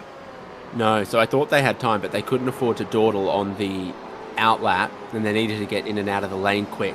You need a minute 31 at best on the clock as you start your flying lap here to be able to get around and complete it before the window ends. And we are dawdling in the penultimate corner. Yeah, and right there is the 1 minute 31. So yeah, I think they've realized now, and they're all coming straight back in. No time to set another lap. So that's going to be the best they can manage at the front of the field. Zach Rattray-White on provisional pole for race 2, it's worth pointing out. Race 1 and race 2 are actually taking place in different servers. I'll correct myself from before. That's in order for race control to use these qualifying results to set the grid for both races. But got to remember that it's a top 10 invert for the start of race 1, and it is car number 1 who is in that 10th place right now. Yeah, exciting. And that's a race with no pit stop required. So to have that invert and start you near the front, something you could definitely capitalize on if you're given that opportunity. So this is the top 10. They'll be the top 10 for race 2, but they'll be inverted for race 1, which is to say that the grid for the race you see next will be Maloney, O'Reilly, O'Sullivan, Gardner, Ross, Leonarch, Campbell, Gibbs, Myers, Zach Rattray White, reading bottom to top. Absolutely. It's been a minute since we saw Jake Maloney on pole position for a V8SCOPS race, so I'm very interested to see what he can do there with only 2/10 and change covering the top 10. The battle will be mighty close at the front of this field. 17 laps of racing ahead of us then for the first race here at Phillip Island, the Penguin Parade 225. Reminder of your format, a 50-minute time limit for this first race. No compulsory pit stops, and the top 10 from qualifying have been inverted. That will not be the case for race 2. Grid will be set from qualifying results, and race 2 will have a compulsory pit stop, also double the length of race 1. Here we are then, in the gridding phase for this first race. And as we set up the front, it will be Jake Maloney. He's got Jake O'Reilly alongside him. O'Reilly, of course, very quick in that initial session. Ryan O'Sullivan and Griffin Gardner will be your second row. No relation to me. Jordan Ross has Rehan Lienage for company on the third row of the grid, and then championship leader Sean Campbell starting P7 alongside Robbie Gibbs. We got Brady Myers and Zach Rattray White rounding out the top 10. It's going to be a tough fight for them. But the reward will come in race 2 when they will start up front. It'll be the same from 11th on back though, with Cameron Jones and... No, that's reading incorrectly for me there. Matthew Bowler here in 13th. Dylan Rudd in 14th with a beautiful basketball helmet. Ada Briggs will start from 15th. Sapstead in 16th. Hayden Veld 17th on the grid. Corey Shepherd 18th. And there's Jordan Mazzaroli in 19th from Angus Lawford in 20th. Project 36 rounding out the top 20. Then it's Phase 4 in 21st with Paul Young sharing at that row with Rain Campbell. Jamie Dyke starting 23rd alongside Byron Phillips. Then William Brown set the timing screens alight a couple of times in Q1. 25th for him alongside Tom Freer. Then it's Tyson Broad and Joshua Horton on row number 14. The top 30 rounded out by Trans-Tasman Racing's Russell Pepperell, starting alongside Leo Duncan. 2 Kiwis to round out our top 30 from 2 big heavy-hitting sim racing teams. In 31st place, it's James Chastaneuf. He's got Ryan Mueller alongside. Then Lachlan Pryke, the last driver to set a time in qualifying. Blake Warboys with no time to his name, and neither for Christopher Ireland, our second place finisher from race number 1. So it'll be very interesting to see what they can do from the very back of the grid. Just 30 seconds to go, and it's going to be all about that getaway. We saw how slow Glenn Postlethwaite was getting away from the line in race in split 2. David, I wonder if anyone from this grid will do the same. Yeah, the racing line moves from one side to the other down the front straight, so there shouldn't be one really grippy side. It should be pretty even, but one person who doesn't need to worry about that, Jordan Ross, rear of grid for the next race for his breach of the qualifying procedure. He went out in both groups, double dipped, and put that sausage roll back in the sauce. Yes, not ideal for Jordan Ross there, who will still be rewarded with a 5th place start for this first race, which is about to get underway. Revs rise and the lights go out. And we are away. Nice, smooth start from the front of the field, though. It was a slightly slower getaway from Ryan O'Sullivan. Griffin Gardner's going to draw alongside him, but it's a fast-charging Rehan Lienage and Jordan Ross right behind them. The way is clear for Jake Maloney in turn 1, but they are Noah's Arking it all the way back through the rest of the top 10. Sean Campbell gets a little bit of a bump there from Brady Myers as Chris Ireland is sent off the road at the back. Oh! Ibs got a bad getaway. Jordan Ross is off the road. William Sapstead and James Chastaneuf have black flags for jumping the start. Oh no, that's not ideal. Brant Lienage also losing positions. I think he and Ross came together in turn 2 into the hairpin then, and it's all about trying to get the run on the way out. Richard Hampstead with a big slide on the way out there as he tried to keep Robbie Gibbs behind.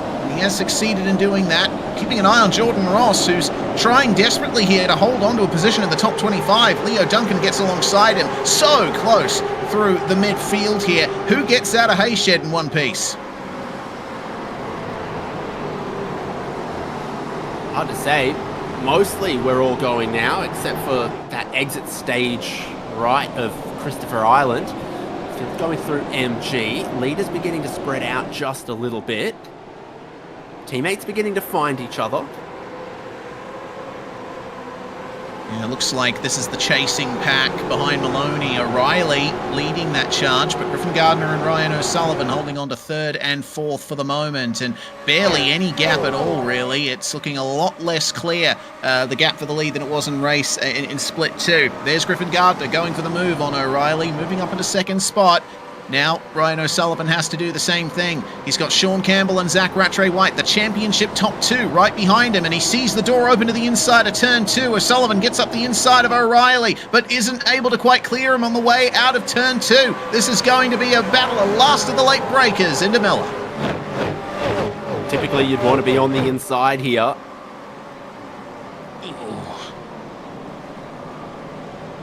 I think that works out again for Jake O'Reilly. That's where you want to be, the inside.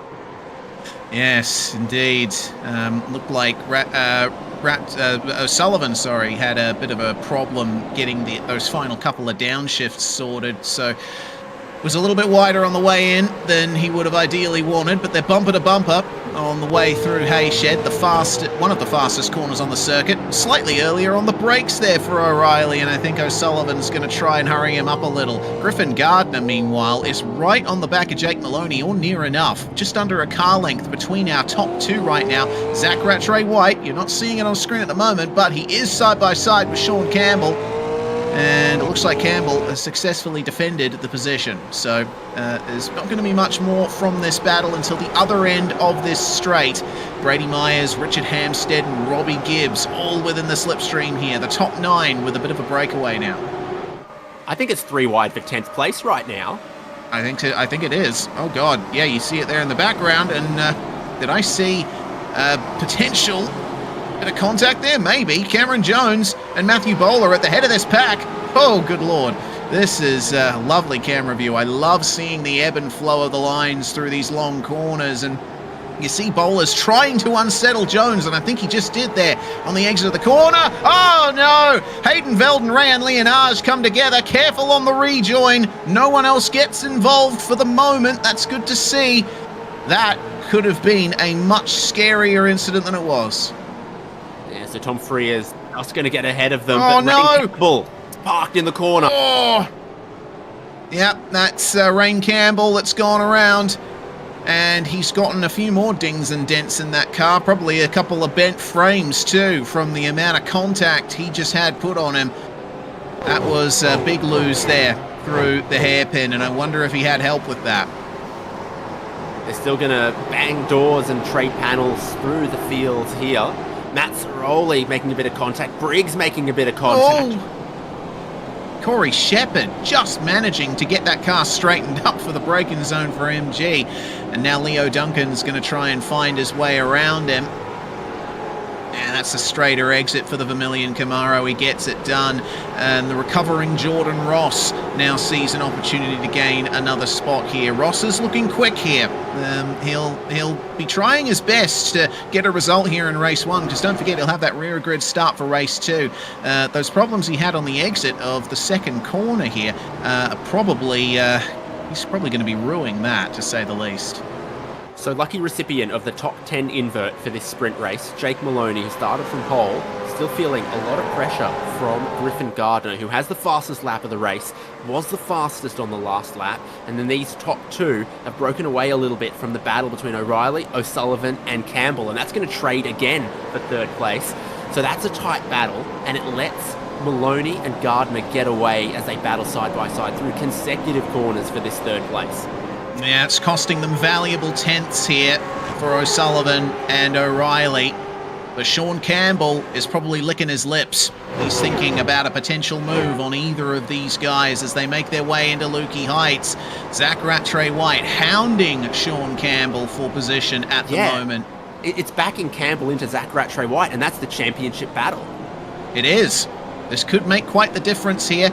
Door almost left open on the way into the second last turn here at Phillip Island. But Campbell is, for the moment, placing his car in all the right spots, and I think that's been characteristic of the season thus far. Rattray White has been the one chasing, and he's found it very difficult to actually make a move on Campbell. How's the straight line speed on board with Zach Rattray White? 270, 275, 280. Did he find a bit of limiter? Yeah, I think he might have. But we'll make our way out of turn one, where a nice drive in the middle of the power band in third gear is the way to go. Campbell making a double apex out of the second corner. Rattray White sticking to the inside all the way through. Both lines are a valid way to take this corner, but for straight line speed, you want to do what Campbell's doing. When you get on the anchors, you want to do what Zach Rattray White's doing, getting up the inside as Campbell wasn't able to turn in. Jacob O'Reilly was in his way, and Rattray White is through to fifth. Ryan O'Sullivan will be pretty happy with that third place now that he's broken that side-by-side, and he's ahead. Richard Hampstead has caught up to this group as well as that battle was going on there. So groups forming, still close for the lead. This group for third place containing our championship leaders. Paul Young is off the road, some contact with Ryan Mueller. That's in a further battle pack further back. Yeah, that's just in and around the boundary of the top 30. This fight is showing no signs of slowing down. Campbell now on the attack versus Rattray White here, but neither of them have succeeded in getting past Ryan O'Sullivan or Jacob O'Reilly. Those two have been battling cleanly, and their little bits of side-by-side have cost them. You see that breakaway for the top two, but no one else has been able to take advantage. We begin to form our running groups. Gardner just sitting with Maloney for the moment. O'Sullivan hoping that he can drive third place up towards this leading group, catch his teammate. So maybe now's the time for Gardner to get side by side with Maloney. Maloney's going to make it difficult for him, middle of the road at the start of the braking zone there, and Griffin cannot find a way through. Bit of contact on the rear bumper there, but still nothing doing. Meanwhile, O'Reilly and Rattray White battle, and have a look at the gaps that Rattray White's been making up here. But that gap has stalled now. There's just no telling how Rattray White's going to find his way past Jake O'Reilly here. That would be the goal, is to try to get the teammates linked up. So get Zach Rattray White ahead, and then have him and Ryan O'Sullivan catch their teammate Griffin Gardner, who's battling for that race lead, and hopefully get all three cars in the battle for the race lead. And there comes a point, no doubt, where they're thinking about Zach Rattray White's position and how they can help him. Yeah, indeed. It involves the whole team going forward. That it does. Minus Matthew Bowler there, who's in 8th. Oh, Byron Phillips, problem out of MG there. And Phillips was in and around the sort of midfield. And that midfield has proven quite hectic. It looks like everyone from 11th down to 29th is within a second of each other. It's looking pretty hectic all the way through this field, but the battle for the lead is still just as close as it's ever been. Is this finally going to be the opportunity that Griffin Gardner needs to overtake Jake Maloney for the lead? No defense from Maloney this time, and Griffin Gardner's looking. He gets up the inside at the apex. They're side by side on the exit. Maloney with the straighter exit. He's hoping contact, and he's going to get it back here at Siberia. How hard does Griffin Gardner fight this? More contact. He has to yield. Maloney parked in there as well, so now that next group are suddenly way closer. Thought the move into turn 4 was pretty fair from Gardner, and then just that little kink between Miller and Siberia, and one car moves one way, one car moves the other. I don't think there was too much intentional, but there was definitely a park from Maloney at Siberia. It's going to bring the whole top 7 together. We're within slipstream now for third. Jake Maloney is the reigning champion of this series, and he's got a huge amount of experience, but so has Griffin Gardner. Both of them have many race wins to their name and have plenty of experience going fast in these cars. Speaking of fast, now it's time for the slipstream to kick in again. O'Sullivan, O'Reilly, they're not too far behind. They're just getting the slipstream off these two. Maloney defends into turn 1, but that would have been a difficult move for Gardner to pull off in any case. Let's see if Southern Loop helps him or hurts him here. Maloney a little bit slower at the apex, swinging out slightly wider for the Eclipse Camaro. A straighter exit as Maloney struggles to keep the rear end in check, but he has just enough of a gap to still be able to defend. Does he leave the inside open this time? He does not. Griffin Gardner picks his line on the rubber, but everyone else is now in touch as a black flag has just been issued for Dylan Rudd for contact with Rayan Leonage on lap 3. Rudd's in 12th at the moment, but a drive-through is basically going to shuffle him out of the top 30. Seems to cost about 20 seconds or so, maybe fractionally less, depending on how you do it. This is that middle pack. Insane. You were talking about 11th to 29th, and you just couldn't split them. It's been like this the whole time. Yeah, this is technically the battle for 15th, even though we're looking at Horton in 25th. They're still racing like it's lap 1, effectively. We are almost halfway through this race. Leo Duncan is the one leading this pack, with Tyson Broad and Jordan Mazzaroli in close tow as Corey Shepherd and Robbie Gibbs find themselves side by side here. Gibbs will certainly be looking for a little bit better out of this one. So will Jordan Ross, who's trying to make good on that unfortunate run-off track out of turn 2 at the start of the race. And Dylan Rudd comes into the pits alongside these guys to serve his drive-through penalty. Here they come down the start-finish straight. Mega slipstream for those further back in the pack, but do they have the gear ratio to get it done? It looks like Gibbs will. Gets the move done on Mazzaroli into doing. Everyone's between 283 and 285 k's an hour. You wouldn't get much more, and you'd lose precious drive out of the slow corners like MG and Miller coming up, and even Siberia. So they've all got the optimized gear ratio. They just wish it was maybe 1 kilometer an hour taller instead of 15. Well, now the move again for Corey Shepherd. He's tried on a few occasions to get it done on Mazzaroli, and he's going to succeed this time at the hairpin. Ross and company will have to stay behind. Rayan Leonage right with Ross too. Don't forget, those two came together, and that's the reason why we saw Ross off track at the start of the race. So potentially a bit of a second round of action coming between those two. Zach Rattray-White is moving forward, meanwhile, at the front of the field. But Sean Campbell is not moving much anywhere at all. Rattray-White is on O'Reilly, but Jacob is putting in some great defensive drives here, and they have let the top 3 break away. Yeah, there was side by side, and that position traded a little bit, and that always costs time. Now we're going driver's right-hand side before coming back to the racing line. So that's just trying to pinch O'Reilly narrow around the outside goes Zach Rattray-White. That's gutsy. That's so gutsy to do when you've got this championship you're fighting for and a big bank of points to protect. Door left open for Sean Campbell, and he's going to try to walk through it, but you see that Mustang is struggling on the power coming out of turn 2. O'Reilly getting a little bit of a push from Hampstead here, and he'll still have the inside line. Campbell just tapping on the brakes on the dirty side of the track and coming together. That's contact for Sean Campbell and Jake O'Reilly, with O'Reilly getting sent into the dirt. Oh, and it's continued thereafter. Richard Hampstead getting sent a bit further back into Brady Myers and Matthew Bowler. Yeah, he was also getting in there a little bit hot and then took some evasive action, so he ran through the grass as well. Hampstead continues in 8th place, just behind Myers, just ahead of Bowler.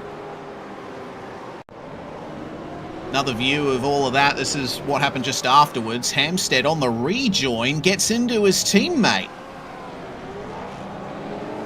So Richard and Brady, though Trans-Tasman is quite a friendly team, they'll probably be having some form of debrief after this. Myers wasn't expecting Richard to go for the right-hand side of the track there.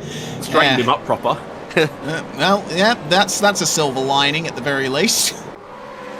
Yeah, that's like, how you and your brother play, Hit him once, hit him second time, it's all fair. Yeah. Teammates, just like, oh, you're right, mate, walk it off. Yep, and it does, and you know, to be real, it doesn't seem like neither Hampstead nor Myers have really suffered from that contact. Aside from running position, the cars still seem to be handling just fine. Meanwhile, a bit further down the field, keeping an eye on the big pack here from 14th down to 30th now. Byron Phillips at the very back of it, but in 20th place here, or 19th rather on track at the moment, is Rehan Leonage. Found his way past Jordan Mazzaroli, Hayden Veld, Lachlan Pryke and company. And now he's going to try and chase Jordan Ross back down.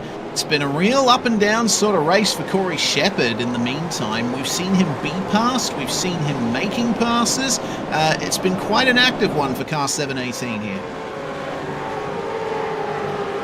I saw a Porsche Cayman with the number plate 718 yesterday. Bit smaller than I think the Camaro is, but it looks just as good. You're right, there's a lot of drivers that are up and down in this pack. So Jordan Ross as well, just behind Shepherd, almost underneath Shepherd as they went into MG corner there. It's also been a while since we've seen Corey Shepherd in a supercar here in V8SCOPS. I remember a few years ago he burst onto the scene with some very fantastic drives in the Gen 2s. Gen 3 doesn't look like it's treating him as well as things stand, but I'm sure he'll find some pace in race 2. Leo Duncan is going to have to start looking in his rearview mirrors, because here comes Robbie Gibbs. Car 31 way down on where he'd ideally like to be. Remember, he started in 8th spot with the invert and was sent back early on in the race, but now sees a chance to gain at least one more position before this race is done. But 5 laps to go, and seeing about 5 seconds ahead to the next couple of cars. I don't know if Gibbs is going to move up much further than this. Oh, that's big. Zach Rattray-White with a penalty, 10 seconds for contact with Myers. Lap 3, so quite early. That was a while ago. I have the memory of a goldfish when I'm commentating, but I can't quite remember seeing that. We may or may not have missed it, but, well, that's going to be a big blow for the man who's chasing Sean Campbell for the championship lead. I've got the memory of a salmon. All I know is I must swim upstream. And swim upstream you do. The drivers will be swimming a bit upstream with that headwind that we were talking about, so we'll see. So where does 10 seconds put you? If you're Zach Rattray-White, 10 seconds puts you 12.6 seconds behind the race leader, which puts you in between Briggs and Dyke in 13th place at the moment. So he's hoping to keep the pace up and, try to build a bit more gap so that there's fewer cars in that 10-second window behind him. Lando Norris 2021 spec stuff. Yes, but is it too late in the race to really do anything about that? The tyres are past their best now, as you can see from the sliding of Ryan O'Sullivan as he passes Griffin Gardner for 2nd place, and now is on the attack versus Jake Maloney. O'Sullivan is quick, but then so is Gardner. They both set 132.7s on the last lap, with a 132.8 from Maloney not that far behind. The top 3 are very closely matched, but now the Eclipse cars are playing double gunner versus the one Trans-Tasman Mustang up the front. So what could help Zach Rattray-White here is if Briggs and Dyke start battling each other, if Myers, Lawford and O'Reilly start battling each other, those cars between 9th and 13th are about where Rattray-White is going to end up after 10 seconds. You can see that he's clear of Dyke now for 13th, but it's Briggs up in 12th that if he can get 10 seconds clear off, that'll save him a spot. And there's going to be 4 laps left to just keep trying to pound around and hope that the field spread spares him some of the indignity. Just saw Corey Shepherd making up 2 spots. There was a little coming together at MG between Jordan Ross and Tyson Broad, and looks like problems are going to continue. This time, Jordan Ross and Rayan Leonage squeezing each other. And at the exit of the final corner, that's probably the worst place to go off track because you lose all that momentum. Leonage is back down to 28th place, 10th spot in the championship. And with a few race wins under his belt now in his time in V8SCOPS. Young Rehan is probably not feeling his best right now. It's been a tough gauntlet that they've had to try and navigate here. Yes, indeed, and he's part of this middle group here where losing 10 seconds loses you 15 spots. He's got going again after that. He's called it into race control, so he's going to hope for some action on that. We'll see what actually happens. Nice straight exit, but is it enough to get the move on Joshua Horton? Not quite. Has to yield on the way into Siberia. Some more side-by-side going on up ahead in the process. Jordan Ross now chasing Lachlan Pryke, one of at least two Rapid Theft Camaros in the server at the moment. The 81 of William Sapstead is just behind these guys. Of course, Sapstead having to drive through the pits a bit earlier. That's a nice move around the outside for our split two and Orion Mueller there, getting past Jordan Mazzaroli. Got shoved wide by Freya going into MG, so Freya dived down the inside, made some pretty square door-to-door rubbing through the middle of the corner, and that had Mazzaroli be just that little bit wide and left him vulnerable to the move that you then saw after that. Well, car number 27, Tyson Broad, is the next car to get a 10-second time penalty for contact with car 670. That's Byron Phillips. And at the same time, a 5-second penalty goes to Dylan Rudd for an incident that he had with Broad. So, Broad gets one incident ruled in his favour, but the other one not in his favour, I think hurts a bit more. Fastest car on track last lap was Zach Rattray White, and we were just looking at the battle of cars 9th, 10th and 11th that he's trying to jump with a penalty looming over his head, so that's certainly one to watch. And it's not the only battle out on track. My goodness, there is basically 10 of them. Yeah, Joshua Horton and Chris Ireland, 28th and 29th, and they've got some 10 cars up ahead of them that are all battling for the same piece of racetrack. Coming across the line here to begin the penultimate lap, Jake Maloney starting to drive a bit more defensively here, trying to break the draft versus Ryan O'Sullivan, who is gaining and gaining more on the way into turn one. But the Trans-Tasman car stays ahead. Drag the brakes a bit deep into turn one, though. Not the greatest run to start this lap for Jake Maloney. And there's a little bit of Morse code on the rear bumper now. Ryan O'Sullivan leading that charge for Eclipse Sim Sports, but is there going to be an opportunity to work his way past car number one here at turn four? Maloney's played the defensive game nicely into the hairpin, and he goes all the way over to the right side of the circuit, blocking the advances of Ryan O'Sullivan, who has to yield once again. Well, the mirrors are looking incredibly threatening for Jake Maloney. Objects in the mirror are closer than they appear, and there is 3 dinosaurs hunting down his Ford Escape, or his Jeep. O'Sullivan, Gardner, now Zach Rattray White. Maloney's not worried about the lap times, he's just worried about his line and positioning his car that they can't get underneath him in any of these corners. Willing to just drag the brake a little bit in the hairpins, so long as he holds the best position here. And for the moment, it's looking like things are working out okay for Zach Rattray White, even with the penalty hanging over his head. Fastest car on track again on the previous lap, a 132.6. He's taking advantage of that small bit of clear air plus the slipstream. 10 seconds now puts him back in 9th between Angus Lawford and Jake O'Reilly. So Rattray White is doing everything that he can to recover from that time penalty that'll be slammed on him after the race concludes, and for the moment still could be in contention for getting into the top 3 on track. Yeah, so it puts him in 10th at the moment, and he needs to find another 7 tenths to get 9th, protected from Angus Lawford. Maloney on this final lap, how is he going to keep 3 of them behind him? Widest Ford Mustang around Phillip Island. just kept it square in the middle of the track on the way into the hairpin there, and O'Sullivan and Gardner could do nothing. They had to stay in line there, but now the opportunity will come into MG. I'm expecting Maloney to go full defensive, or at least middle of the road. You don't want to go too tight into MG because you can ruin your run to the line. On the brakes into Lukey Heights then here on the final lap of race 1. Just tapping the brakes to keep that weight on the fronts.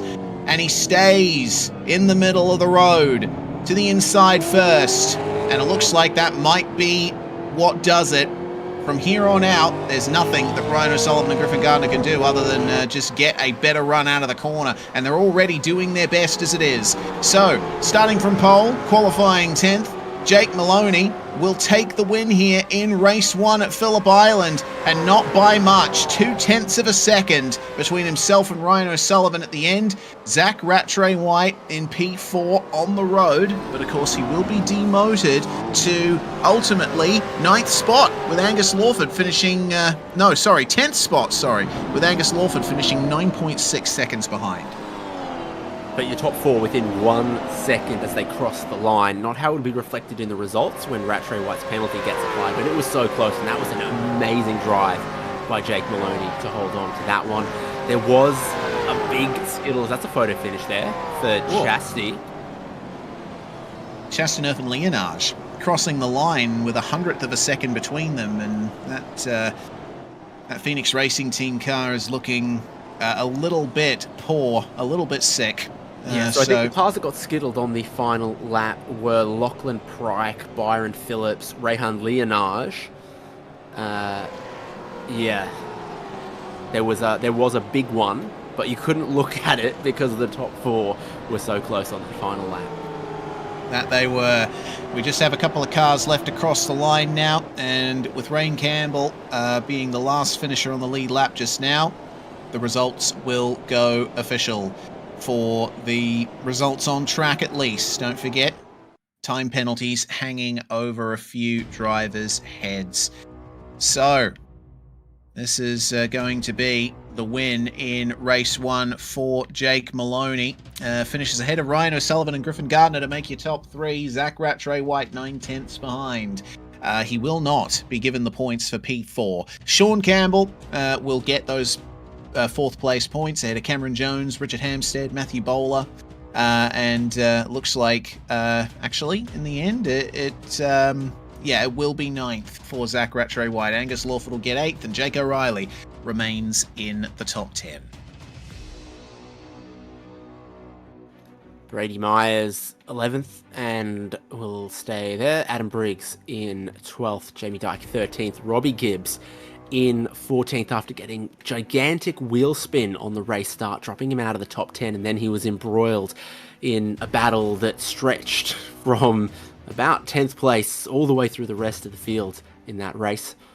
It's so difficult to get any separation. Leo Duncan 15th, Corey Shepard 16th, Hayden Veld in 17th with Tyson Broad in 18th. Jordan Ross up and down through the field and trading paint and panels here, there and everywhere. Ended up 19th at the line with Blake Warboys in 20th. After starting from the very back, not a bad run from Blake. Ryan Mueller also started outside the top 30, rewarded with 21st, and Christopher Ireland started dead last to finish 22nd place, taking advantage of mistakes from others. Mazzaroli, Pryke, and Young round out the top 25 places ahead of Byron Phillips, Rayan Leonage, James Chastaneuf, Russell Pepperell, and William Sapstead.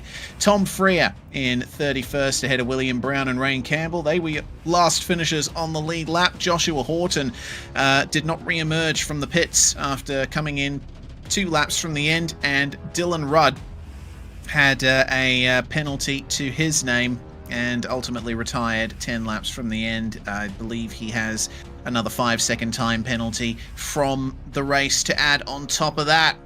So that concludes the first race of tonight's action in Split 1 here at Phillip Island. We do still have race 2 to come, and that race is going to be twice as long with a compulsory pit stop. So yet more action here to come on SimSpeed TV, round 6 of V8 SCOPS.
You're watching SimSpeed TV, the last race of tonight's action at Phillip Island, ready to get going here for round 6 of V8SCOPS for this year 2026 AD. The series been going since 2014, and we've seen many of Australia's and some of the world's best sim racers taking part in this series, seeing success, and that is continuing this year, but maybe a couple of bumps in the road for our championship top 2. Sean Campbell not getting quite the result that he would ideally have liked in race 1, but certainly that's more the case for Zach Rattray-White, who got a 10-second penalty at the end of race 1 and ultimately classified in P9.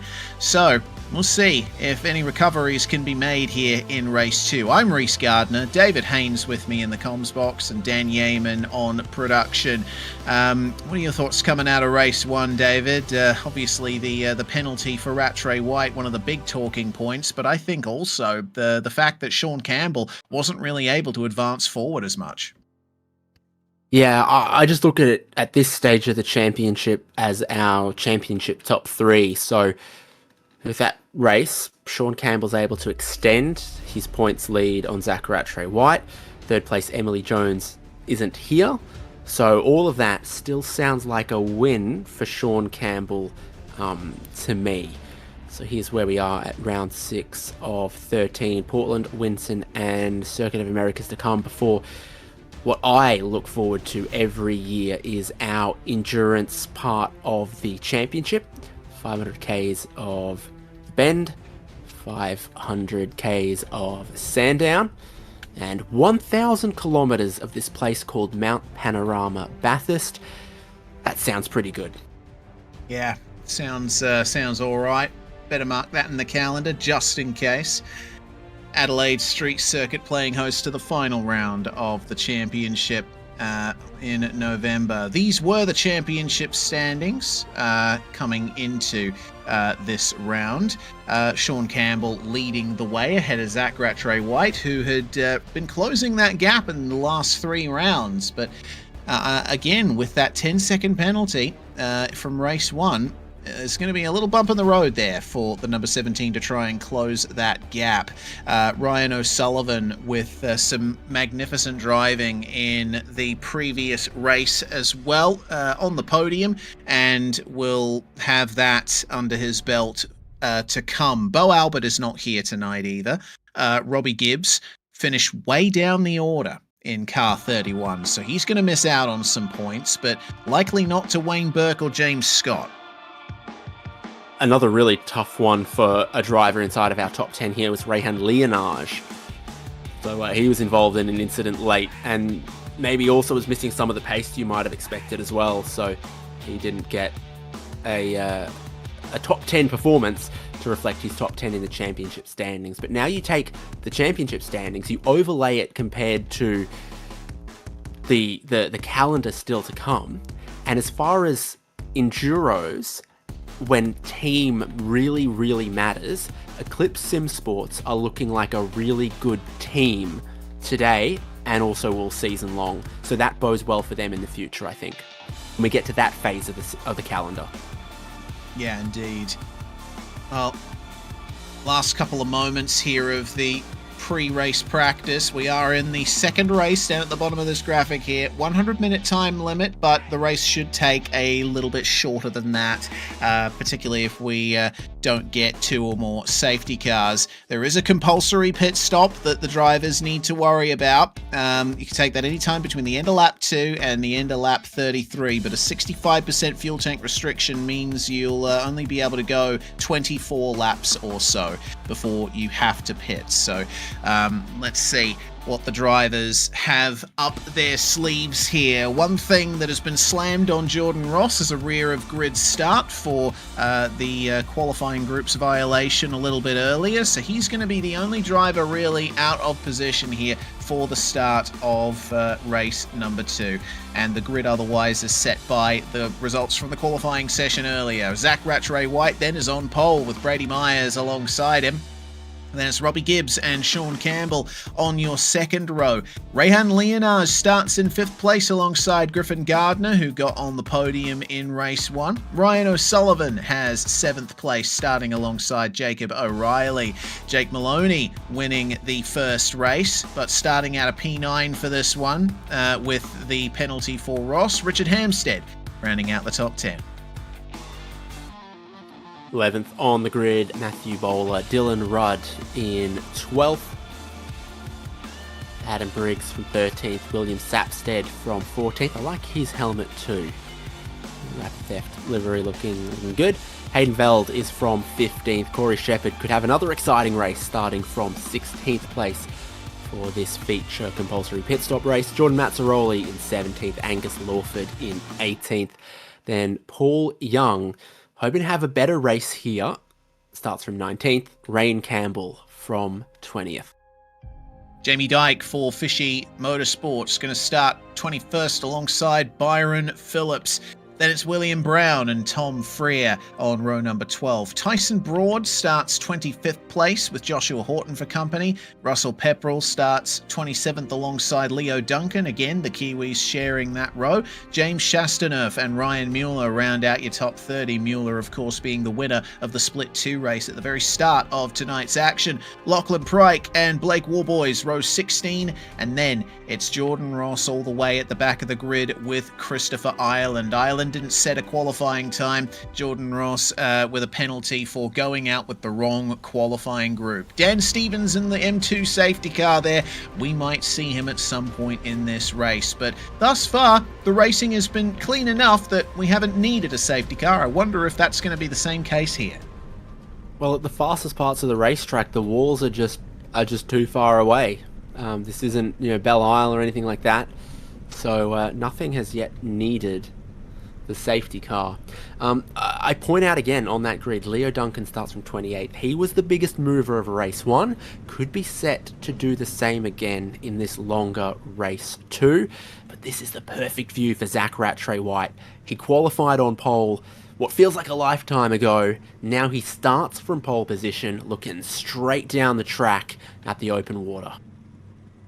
So then his thoughts will turn to engaging the line locker and making sure that he doesn't spin up the tyres on the way off the line here and generate a smokescreen for everyone behind. Revs rise, fire coming out of the exhausts as they get ready for the start of race 2. And we are away. And that's exactly what Zach Rattray White didn't want. Lots of wheel spin off the line. Sean Campbell did the same thing. The championship top 2 are getting swamped. And there's a crash behind. The track is blocked. Careful, everybody behind. O'Sullivan, Campbell, Brown, Ross, Sapstead, Chastaneuf, Leo Duncan, all somehow getting involved in that. Adam Briggs and Matthew Bowler sent all the way to the back as the field makes its way out of turn 2, and Bowler is stricken by the side of the track. This might be the safety car we were thinking about. Brady Myers leads from Robbie Gibbs. But we're still green flag for the moment with that getaway from Myers. Gibbs got a good getaway this time. Oh! Just in time for that little tap from Robbie Gibbs. He's going for the move at Siberia, but immediately gets back behind. I think just getting the memo that the safety car had been called. So race neutralized halfway around the first lap. Well, neutralized to some extent. Tyson Broad's just been spun around at Siberia. Oh, that's not ideal. I wonder if we had a repeat of the same safety car appeared in text but not over voice, because I didn't hear it. It did. We're hearing that it did come through on both text and voice, but I had an issue last night. The other day, yeah. Yeah, I had an issue last night where I had my audio devices set up in iRacing, but I wasn't getting any voice chat audio despite it appearing on screen. So I don't know, some drivers might be facing the same issue. There was some miscommunication here. Tyson Broad getting hit from the back by Leo Duncan, who obviously didn't get the memo that the safety car was out. Now, that means the compulsory pit stop window hasn't opened, but you still have Tom Freer and Angus Lawford coming in, a few other drivers, maybe some with damage, maybe some who see this as a strategic opportunity. And it lets you shorten your next stop, when you do make your compulsory pit stop, you'll be able to catch to the back of the field. So Lawford, Campbell, Brown, Sapstead, a whole bunch of other drivers coming into the pit lane, even though it won't count to their compulsory pit stop. Yeah, well, safety cars breed safety cars, as is often said. So I would think that the drivers pitting now may be banking on another one later on. It's going to be obviously less likely, but there's still a possibility. So Briggs, Sapstead, Lawford, Freer, Campbell, Pryke, Brown, Broad, and Jordan Ross all making their way through pit lane, and all with fairly extensive pit stop times here. None of them with a pit stop time under 27 seconds, so I think all of them have at least a little bit of damage to repair. I'm looking forward to seeing what angle we get of that start incident. I mean, in the space of 4 corners, not the ABC program, so much happened. So the standing start, the wheel spin, the contact before we got to turn 1, and then some interesting things happening into the turn 4 braking zone, which is about where the safety car got called, but different drivers seem to have picked up on it at different times. And there were 1 or 2 drivers that did not receive the memo. So here's who got away well and who didn't, and where the incident came from. Yeah, ultimately Adam Briggs, Matthew Bowler and William Sapstead coming together created all of this chaos. I think a slow-mo from chopper view would be a good way to dissect this one. So obviously Zach Rattray-White starting slow behind. Bowler wanted to go for the move, but then so did Briggs. And at the same time, William Sapstead was coming in from the left-hand side of the circuit. So ultimately, Briggs made contact with Sapstead's right rear quarter, which sent Sapstead into Bowler, which then sent Bowler into O'Sullivan and into everyone else. Yeah, 3-part, 4-part. And then there's a few other drivers. Who else gets some damage here? Ooh. Oh, that looked like Shepherd. Lawford, I think, gets a bit of damage there as well. Got through the worst of it. We had cars on the grass too.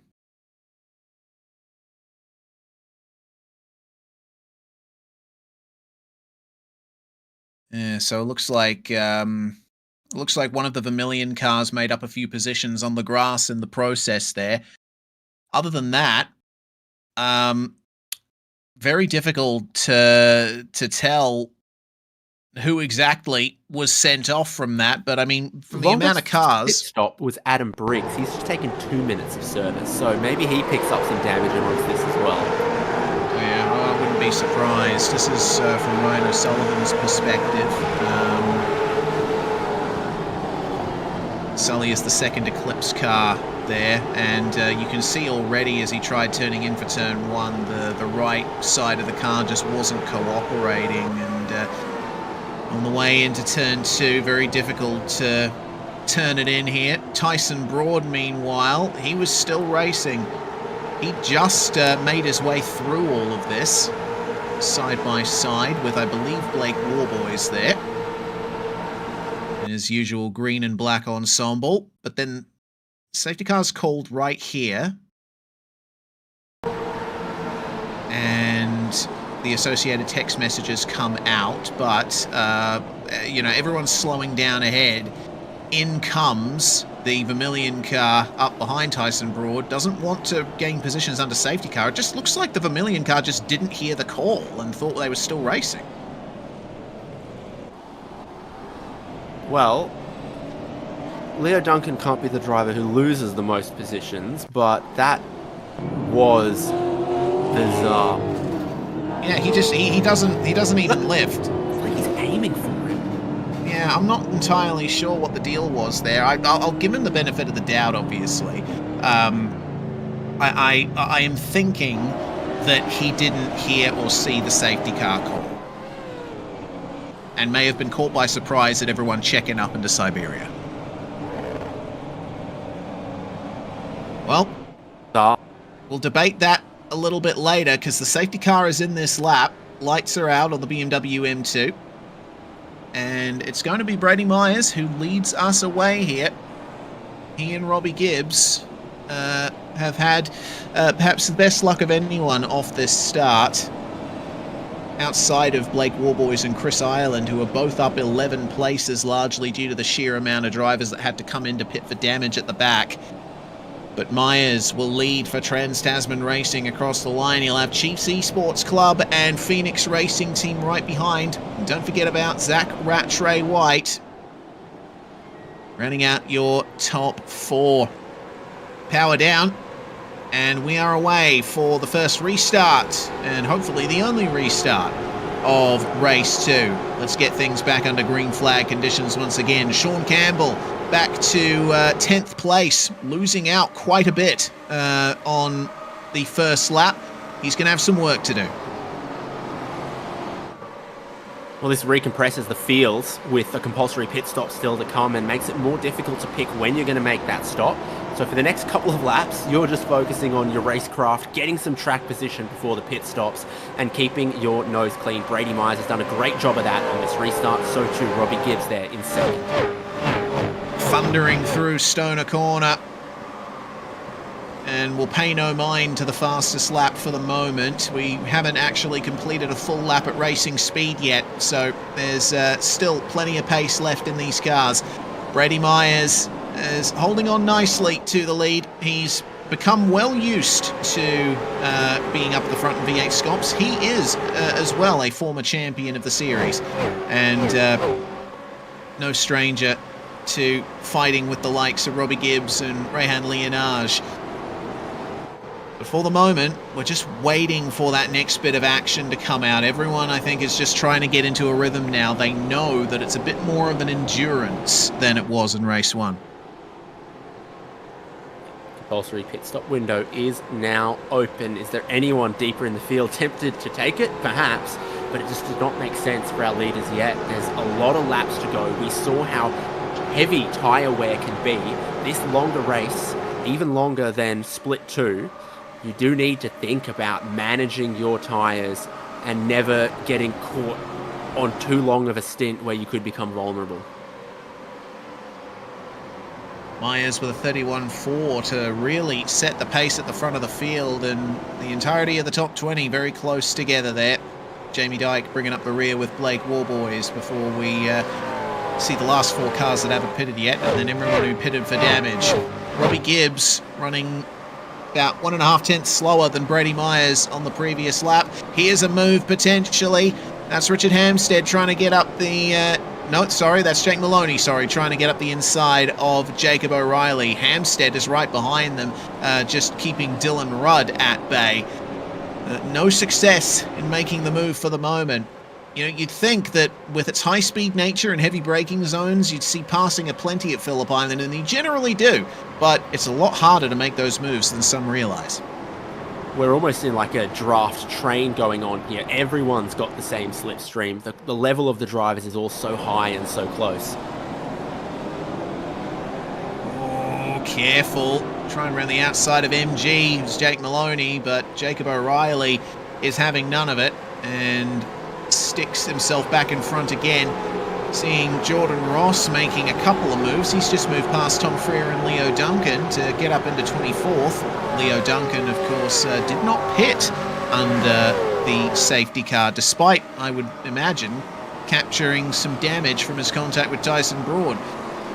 But for the moment, this battle up the front is looking like a breakaway from the top 2. Then we have Leonage, Rattray White and Gardner a bit further behind. Jacob O'Reilly is really the cork in the bottle here, isn't he?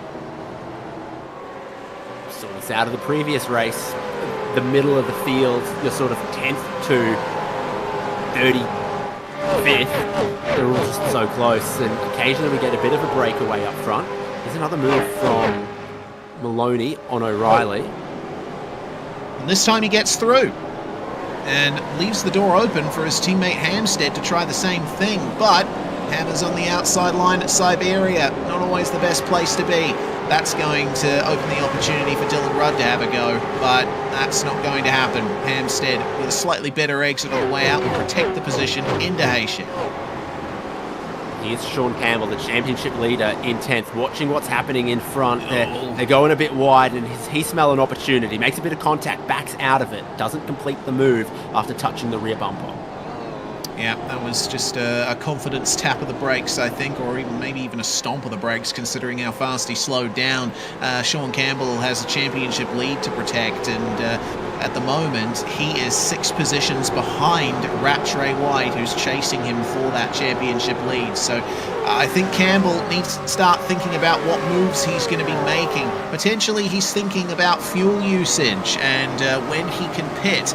Don't forget, everyone in the top 23 has not come into the lane yet, and pretty much everyone still has at least one trip through pit lane to come. But these guys will come out a little bit further ahead. Campbell will be thinking about whether he needs to undercut anyone or if he can try and pull an overcut, but I don't know if that's possible around here.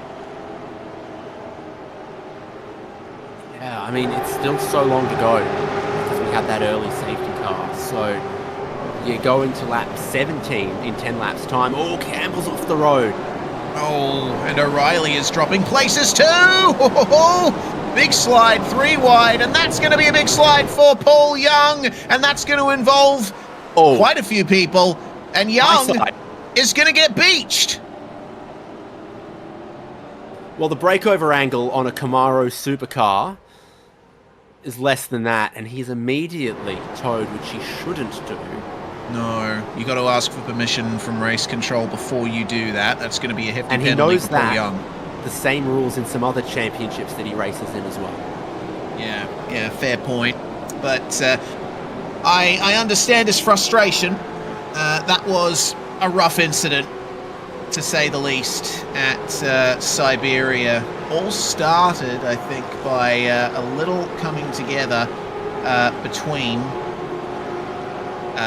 Jake O'Reilly and, it would appear, Richard Hampstead. Creates a lot of field spread by cars sort of inside of the top 10 coming together. So now you've got first and second, you've got third, fourth and fifth. Maloney and Hampstead in a bit of space all by themselves to get the Veld in eighth. Here's the battle for P3. Leonage in the Eclipse sandwich at the moment. Very fuchsia-looking bread on those Camaros, with Rattray White and Gardner bookending it. More position changes happening further back with moves at the hairpin. Dylan Rudd getting ahead of Hayden Veld, and Byron Phillips getting past Corey Shepherd as well. Jordan Ross given a black flag, one of a few to be given black flags here. Leo Duncan, unsurprisingly, has been given a black flag for his contact with Tyson Broad after the safety car was called. So that's going to be a drive-through penalty for the 23 and the 143. Jordan Ross's night just keeps getting worse. Yeah, another comes through for Tom Freer. Yeah, looks like that's Oh, it's still happening for Freer live. Oh dear, yeah, he's caught back with Angus Lawford and William Sapstead, who are side by side ahead of him. But Freer, I think, getting mugged a little in MG. He's going to come into the pits to serve that penalty as Warboys up ahead. My goodness, missing the front end of that car. That was obviously some heavy contact for the number 63. So Freer's drive-through penalty is being served at the moment. Ross is coming through as well. And we see Leo Duncan just come in behind them. So penalties will be served and they'll get back going. But Blake Warboys getting a new front bumper attached to that car. Still looking a bit substandard. This could be a tough night from here on out. Final spots inside of the top 10, Dylan Rudd in 8th, Hayden Veld in 9th, and Jordan Mazzaroli 7 positions up into the top 10. Just behind him though, Byron Phillips up 11 into 11th. Could also sneak into that top 10. Compulsory pit stop still to come for everyone here. And Zach Rattray White in 3rd. I think he's beginning to hunt down that top 2. I think 2 laps in a row he's been quicker than Brady Myers, who's got Robbie Gibbs right behind him. Expect the top 5 to maybe come back together as well. So now the battle's a bit further back here. Project 36, Jordan Mazzaroli chasing down Hayden Veld for P9. And these guys have gained quite a bit over the course of the race thus far. 6-7 spots up for Hayden Veld, 6 spots up, and 7 spots up for Jordan Mazzaroli. I just 6-7'd myself. I am going to retire after this. It's so, if you spend a lot of time reading out numbers like you and I do, because they're consecutive numbers, it happens to you too often.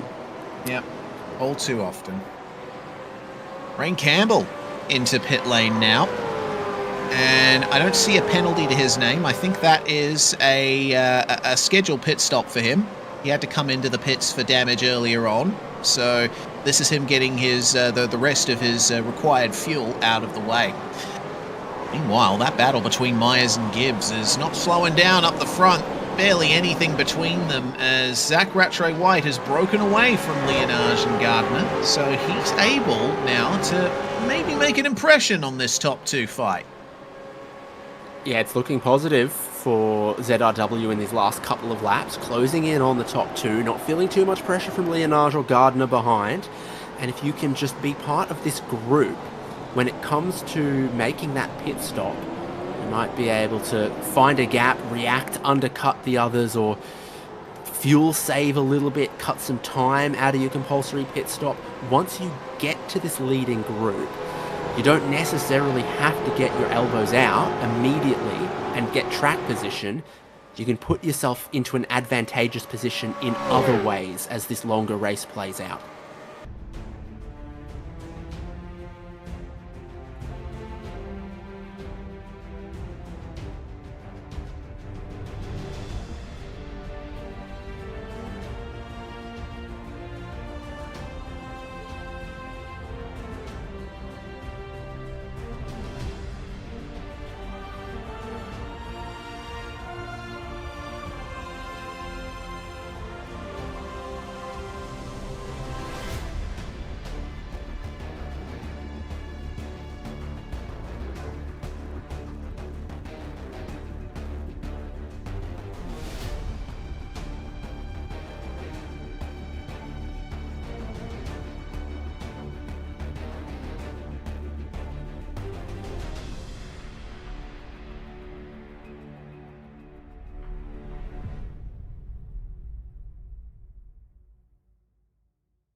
And we return with about 7.7 laps remaining in race 2, round 6 of V8SCOPS for 2026. We do apologise for the interruption in proceedings, some technical issues that we've had to contend with here, but we will bring you the conclusion of this race. The pit cycle has been complete, and Zach Rattray-White and Brady Myers are the ones up front. Robbie Gibbs being one of the last of the front runners to pit, and ultimately that has hurt him a lot. He's back down in 5th place behind Griffin Gardner and Rehan Leonage, but it is a breakaway for Rattray-White and Myers as things stand. Reese Gardner and David Haynes with you once again on commentary, Dan Yeaman on production. David, this is going to be an intriguing end to the race here. We've had some interesting decisions being made, which include Rattray-White fuel saving a little.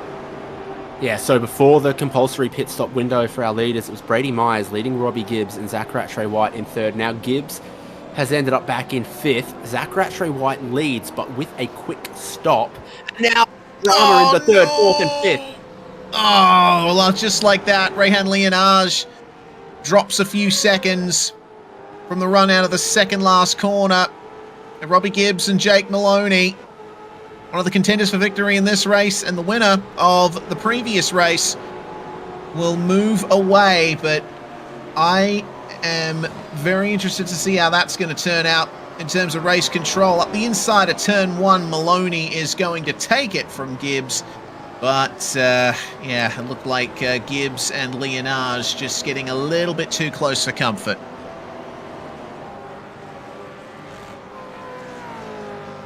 Bound to happen. Puts a little bit less pressure on the top 3 then. Griffin Gardner, with some of the oldest tyres in the top 5, was beginning to come under pressure from Gibbs and Leonage, and it just lets him hold on to that 3rd for the time being. Between Rattray-White and Myers, what happens here? If Rattray-White is saving, does Brady Myers need to as well? Or is he going to be able to make a sort of last lap burst of pace here and just biding his time? Plenty to play out still with that. Remains a cool track, and that always leads to high fuel burn. Yeah, and taking into account the pit stop times, well, we've seen pit stops run the gamut from, roughly 15 or so seconds to about 16 in places. Rattray-White has one of the shorter pit stops out there at 14 seconds, and roughly the same territory as Ryan Mueller, Jacob O'Reilly, and Angus Lawford. Also, Rehan Leonage as well had a 14-second pit stop. So I'm not entirely certain about how much mileage that is going to give you, but Rattray-White was clearly clutching it on the way into turn 1 a few times, so maybe he's just trying to hit a number and make sure that he's clear. Yeah, he's picked up that pace a little bit. So last lap, 32.7 for Rattray-White. Fastest car on track was Myers behind him, a 32.4. Gardner, a 32.7. So a 32.7 still looks very competitive inside of the top 10. Betted only by Myers, as Gibbs in 5th gets a black flag. Yep, and that is for the contact with Rehan Leonage. That is from race control. So, not an ideal situation here for Gibbs. You know, he had great pace today, but wasn't able to make good on it in race 1. He won't in race 2 either, but this time entirely down to his own actions. That looks like it would elevate Leonage back into the top 5. Big winners in this race too have been Byron Phillips, Russell Pepperell and Ryan Mueller. So Mueller, from winning Split 2's race, being promoted into Split 1, he has had a really good time of this race so far. 17 positions gained in it so far. Pepperell 15 spots gained, and Byron Phillips, I spoke about earlier, was outside of the top 10. Now he's into 9th. Up 13 from where he started. Very impressive run indeed. We're keeping an eye on the battle here between O'Reilly, Sapstead and Shepherd, with the Project 36 Mustanger Angus Lawford right up ahead. Battle for 14th place now with 5 laps to go for this pack. Looks like they're catching up to Ryan Mueller a little, but not by much. And in fact, Angus Lawford really the only one to go faster than Mueller on that last lap. Mueller has turned out to be just as in control of his car in this race as he did in the Split 2 one before. And there's potential for him to try and chase down Russell Pepperell, but the pace is looking pretty equal right now. We were checking in earlier on Richard Hampstead and Dylan Rudd battling, and it looks like Hampstead's managed to get past Rudd at turn 4. Interestingly, both of these drivers had some slightly longer stops, so we don't expect too much from them. Worth pointing out as well that Dylan Rudd currently has a 5-second time penalty over his head for earlier contact with Hampstead, in fact, back on lap 22. So while the move has been made, Richard Hampstead doesn't necessarily have to worry about Dylan Rudd hounding him for position. 5 seconds would put Rudd back to around about 11th spot, I reckon, between Mazzaroli and Pepperell. Yep. And also, Byron Phillips coming under pressure from Sean Campbell. So this still hasn't been championship-wise the race that Campbell would want. Zach Rattray-White is in the lead and almost in control, and Campbell has to scrap to be in the top 10. Yeah, difficult incident for Campbell at turn 4 before our technical interruption. He was sent a bit wide in turn 1 just there too. Byron Phillips not keen to let the championship leader go here. Everyone wants to take points off Sean Campbell at this stage in the season. We are officially past the halfway point of the calendar, so now is when the money is made. Campbell's just struggling to try and find a way past car 670 there. Further up, Jake Maloney. He's gotten away from Robbie Gibbs a little. I think Gibbs has just switched off a little bit now that he's received news of that drive-through penalty. He hasn't come in to serve it yet. He has another lap or so to do so, I think. If not this lap, he might have to serve it. Back to 24th, Lachlan Pryke and Jordan Ross. Such difficulty that Jordan Ross has faced tonight. Same for Hayden Veld, the Eclipse car just behind them. Veld down 11 positions from where he started with a very long pit stop.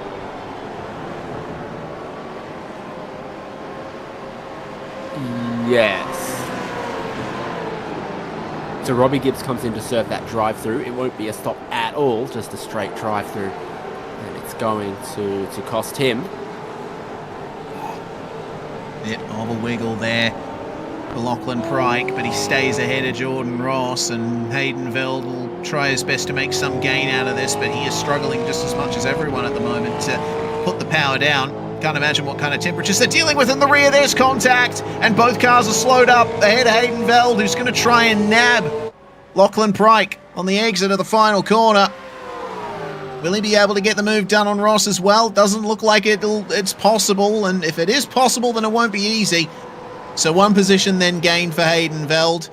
That, once again, was a little bit close for comfort. In the meantime, Sean Campbell has finally gotten past Byron Phillips for P8. Yes, and another position gained as the drive-through was served by Robbie Gibbs, so he then runs off the road. Just a tiny bit, loses a second or so. That's 2 positions gained for Sean Campbell, and every little bit matters in his position relative to Zach Rattray-White. What the point swing in the championship is, how much of that buffer remains for Campbell. The drama has continued behind the scenes a little bit. Apparently, Robbie Gibbs also called race control for contact from Rehan Leonage on lap 25. And Leonage himself has received a 5-second penalty, which is certainly going to help Hampstead and Rudd. If they can keep their pace up, they will be classified ahead of him at the end. So there's drama everywhere you look here in these closing stages of the race. Just 1.5 laps to go for our leaders. Things are looking comfy for Zach Rattray-White as well, now pulling a couple more tenths clear of Brady Myers. No longer with that pressure immediately behind. Hampstead and Rudd, is this going to be take 3, take 4? What are we expecting? It's a media landscape saturated with sequels. For sure. But keep in mind that Dylan Rudd does have that time penalty that will be added to his results. Problem for Jamie Dyke in the meantime. Saw him drop a few places, and that is heavy damage for Fishy number 80. Where on earth did that happen? How and who with? That's one final sting in the tail of what has been quite the interesting race. Brief replay of it. Oh, he was sliding around a bit. That's Tyson Broad up behind him. And on the way through turn 4, looks like they might have just rubbed bumpers. Oh, just as they get on the brakes, and that is going to really sting for Jamie Dyke, catching the end of the tyre bundle there.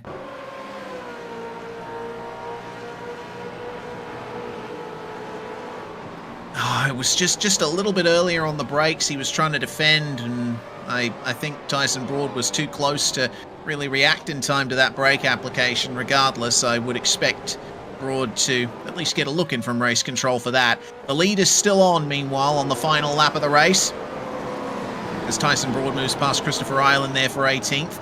There was almost a move put on Zach Rattray-White from Brady Myers, but ultimately it didn't work, and Myers ended up costing himself a bit more time. He now sits 0.6 of a second back from Championship P2.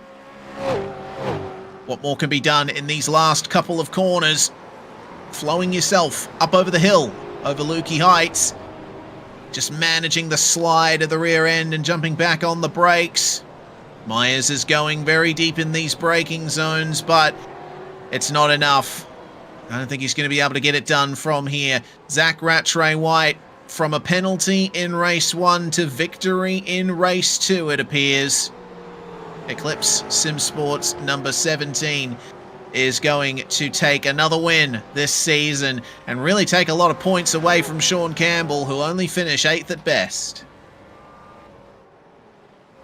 Yeah, Griffin Gardner third across the line from Maloney and then Leonage. This is the order we take. The checkered flag, Hampstead from Rudd, Sean Campbell in 8th.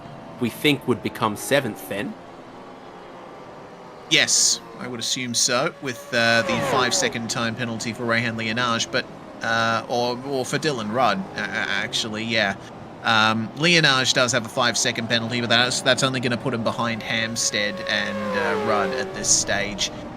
So, a lot of jumbling to do with the results. Leonage actually, with the 5-second penalty, as Ross defends that one, gets to keep one more spot because a driver that was within 5 seconds of him, Dylan Rudd, also has a penalty. So Leonage only gets dropped one spot. Well, somewhat of a lucky escape there. Ryan O'Sullivan crosses the line in P27 after what would have been an excellent race for him. Had to spend an awful lot of time in pit lane 23 laps ago. His teammate Zach Rattray-White is frying some victory donuts down at turn 4, or he was, just escaping back to pit lane. I think he is as glad to see that victory as we are to see those results. Ultimately, our top 2 finish in that order, but that was far from the full story of this race. Griffin Gardner finishes in P3 ahead of Jake Maloney.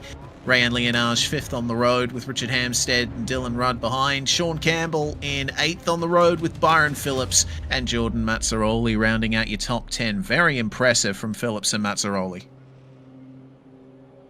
Yeah, I'm really impressed with everyone who improved from race 1 to race 2. Race 1 had some issues, but some other drivers really picked themselves up, dusted themselves off, those words, that order, and includes the likes of Russell Pepperell, 16 positions gained to 11th. Ryan Mueller, 18 positions gained to 12th. Not bad for a driver who only pre-qualified for Split 2.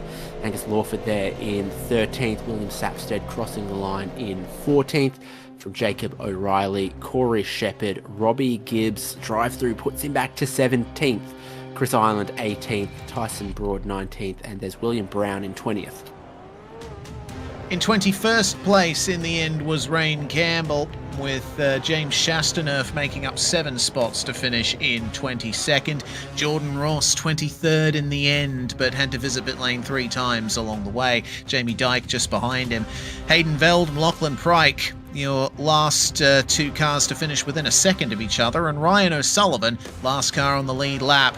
And he is just ahead of a long list of retirements here, first of which was Leo Duncan, then Adam Briggs and Tom Freer, the 2 Synergy cars, unable to make it to the end and barely even halfway through the race. In 31st, it would be Joshua Horton, with Blake Warboys and Paul Young also retiring. Matthew Bowler out on lap 1, the car that brought out the safety car. The one and only safety car that we saw here today. Well, in the end, Zach Rattray-White taking top honours in race 2, and he's joining us now from Eclipse Sim Sports. G'day, Zach, and Congratulations on the drive there in the second race. You were hounded by Brady. It was a difficult start to the proceedings, though, grabbing a penalty in race 1 that you then had to try and recover from. Yeah, I probably should apologise to Brady. That wasn't the brightest of moves. I thought I had a bit more overlap than I actually did. So sorry to him, firstly. But yeah, the second race wasn't too ideal either. I don't know. I didn't feel like I did anything wrong on the start. It just lit up and yeah, away she went. And I lost a couple of posies, but yeah, probably could have made it easier on myself and just played it a little bit safer and whatnot. But you know, good car, good race. Yeah, it all worked out in the end, largely due to the chaos that ended up erupting behind you. It was a very tough race for many out there.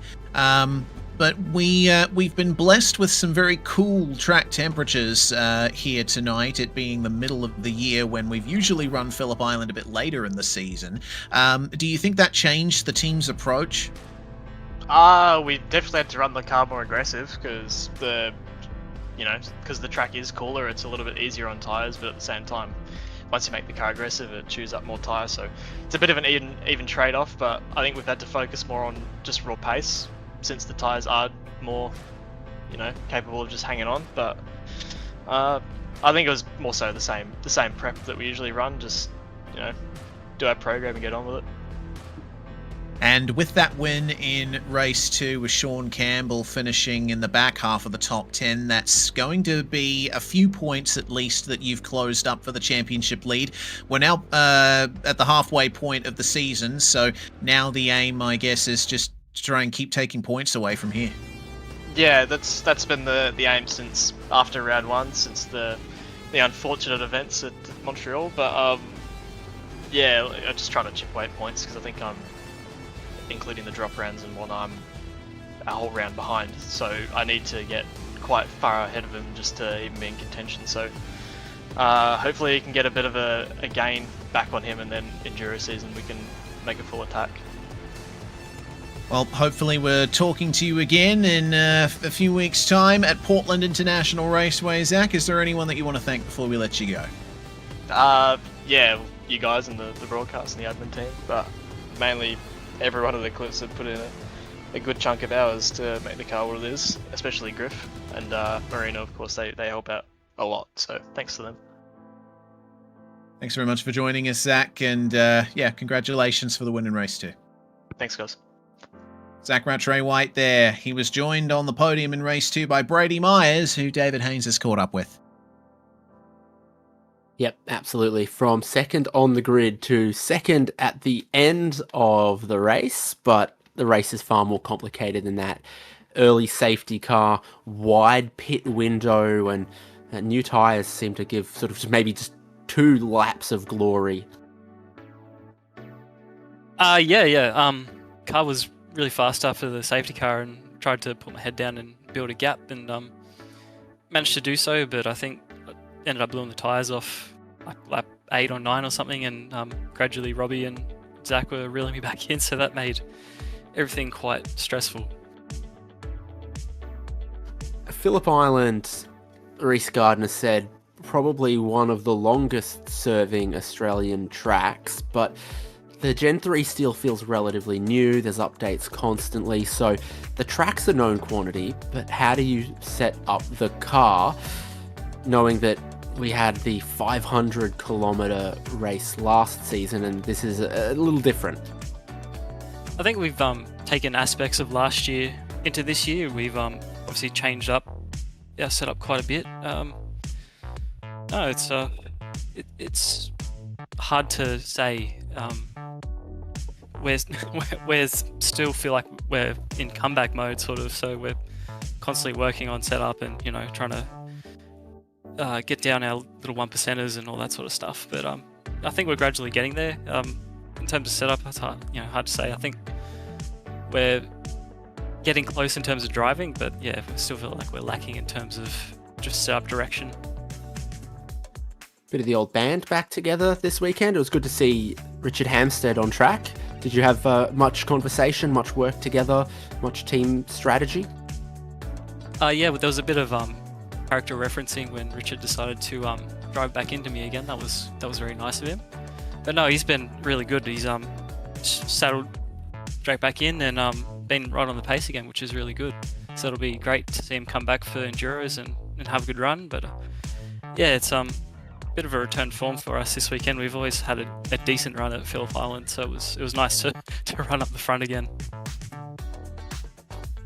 Nice, even 17 laps and 17 laps across the two stints for you on your way to second place on the podium at Phillip Island. Who'd you like to thank? Yeah, just a big shout out to everyone at TTR. Russell Pepperell especially for putting the time with the setup this week. He's given us a base and we sort of massaged and tinkered a little bit and we've come up with a pretty decent package. We'll revise and go back again. But big thanks to everyone at TTR, simracing.com. Finally get them some airtime, so that's nice. Card Effects, to Tim Patterson Race Design, Lee Ellis Design, and everyone else in the team. Thanks to everyone for the broadcast as well. I spoke to Josh Anderson today, and then he spun out of his race and into last. Do you think I jinxed him? Yes. Oh, okay, well, you're lucky I spoke to you post this race. Thanks, Brady. You're welcome. Thanks, guys. Great stuff from Brady Myers here today. And finally, we have caught up with car number 93, Griffin Gardner, who finished on the podium in race 2. A tough one, Griffin. You were up the front, you had the pace. Just seemed like it was a bit difficult to really get those moves done from time to time. Yeah, it's a difficult track to pass that in this car. Found that out in race 1, getting stuck behind Jake. But yeah, that second race just came out the pits and just blew my tyres off completely. So a bit of a sitting duck there for Robbie and Rehan, and thankfully for me they took themselves out. So yeah, a bit lucky. Solid round results all up with 2 third places, a solid amount of points. Are we expecting you to have a bit more of a tilt at this series in the second half of the season, starting at Portland in a few weeks' time? We'll see how we go.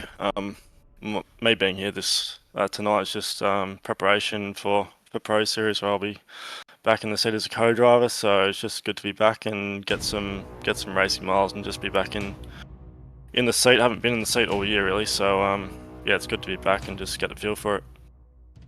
Well, for just getting a feel for it, 2 podiums is certainly nothing to sneeze at. So congratulations on surviving, Griffin. We appreciate you coming in for a bit of a chat, and yeah, hopefully we do see you at Portland, because it'd be good to see one more driver there taking points away from others and keeping that championship alive. Yeah, for sure. We'll see if we can get out there, but just thanks to all the guys at the Clips. Thanks to Zach for all his work this week. He's been hard at it, getting this car in the right window, and he showed what it had there in the main race, getting the win. So good job to Zach. Thanks to our sponsors as well, Core Temp Air Conditioning, Bowler Media, 5-6 Sim Coaching, and Lutzu Drive Performance. And cheers to the admins for putting on the night, and thanks to you guys for the broadcast as well. Thanks for joining us, Griffin. Hopefully we're chatting again soon. Cheers. Griffin Gardner, 3rd place in race 1, 3rd place in race 2.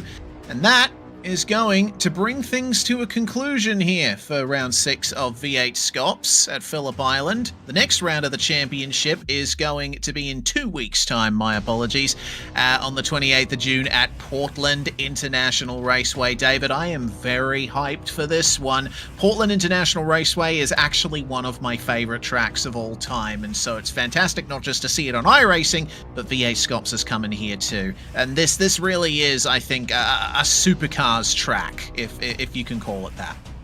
Big front straight, big back straight, a little technical in the first chicane and the first sweeping sector, then you've got a really fast chicane into a hairpin at the end.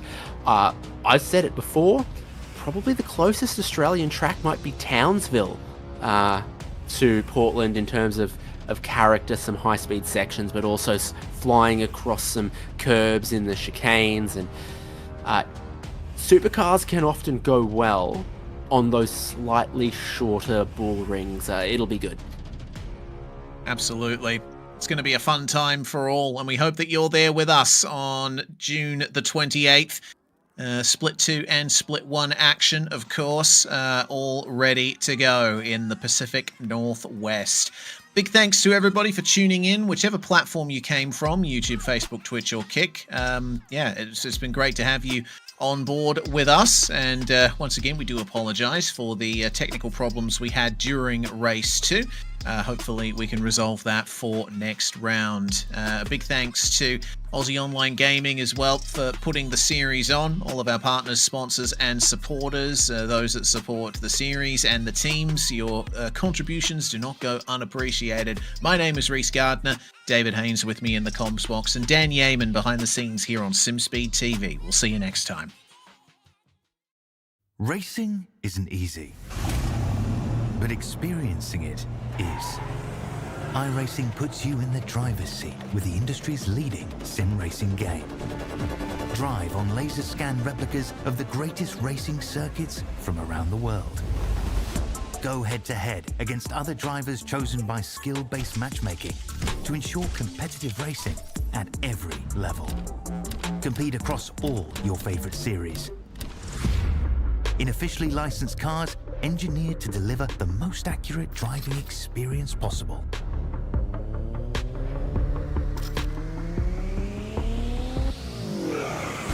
Join a race or host your own with players from across the globe. Race against the computer or in a league with friends. Feel the thrill behind the wheel. Visit iRacing.com.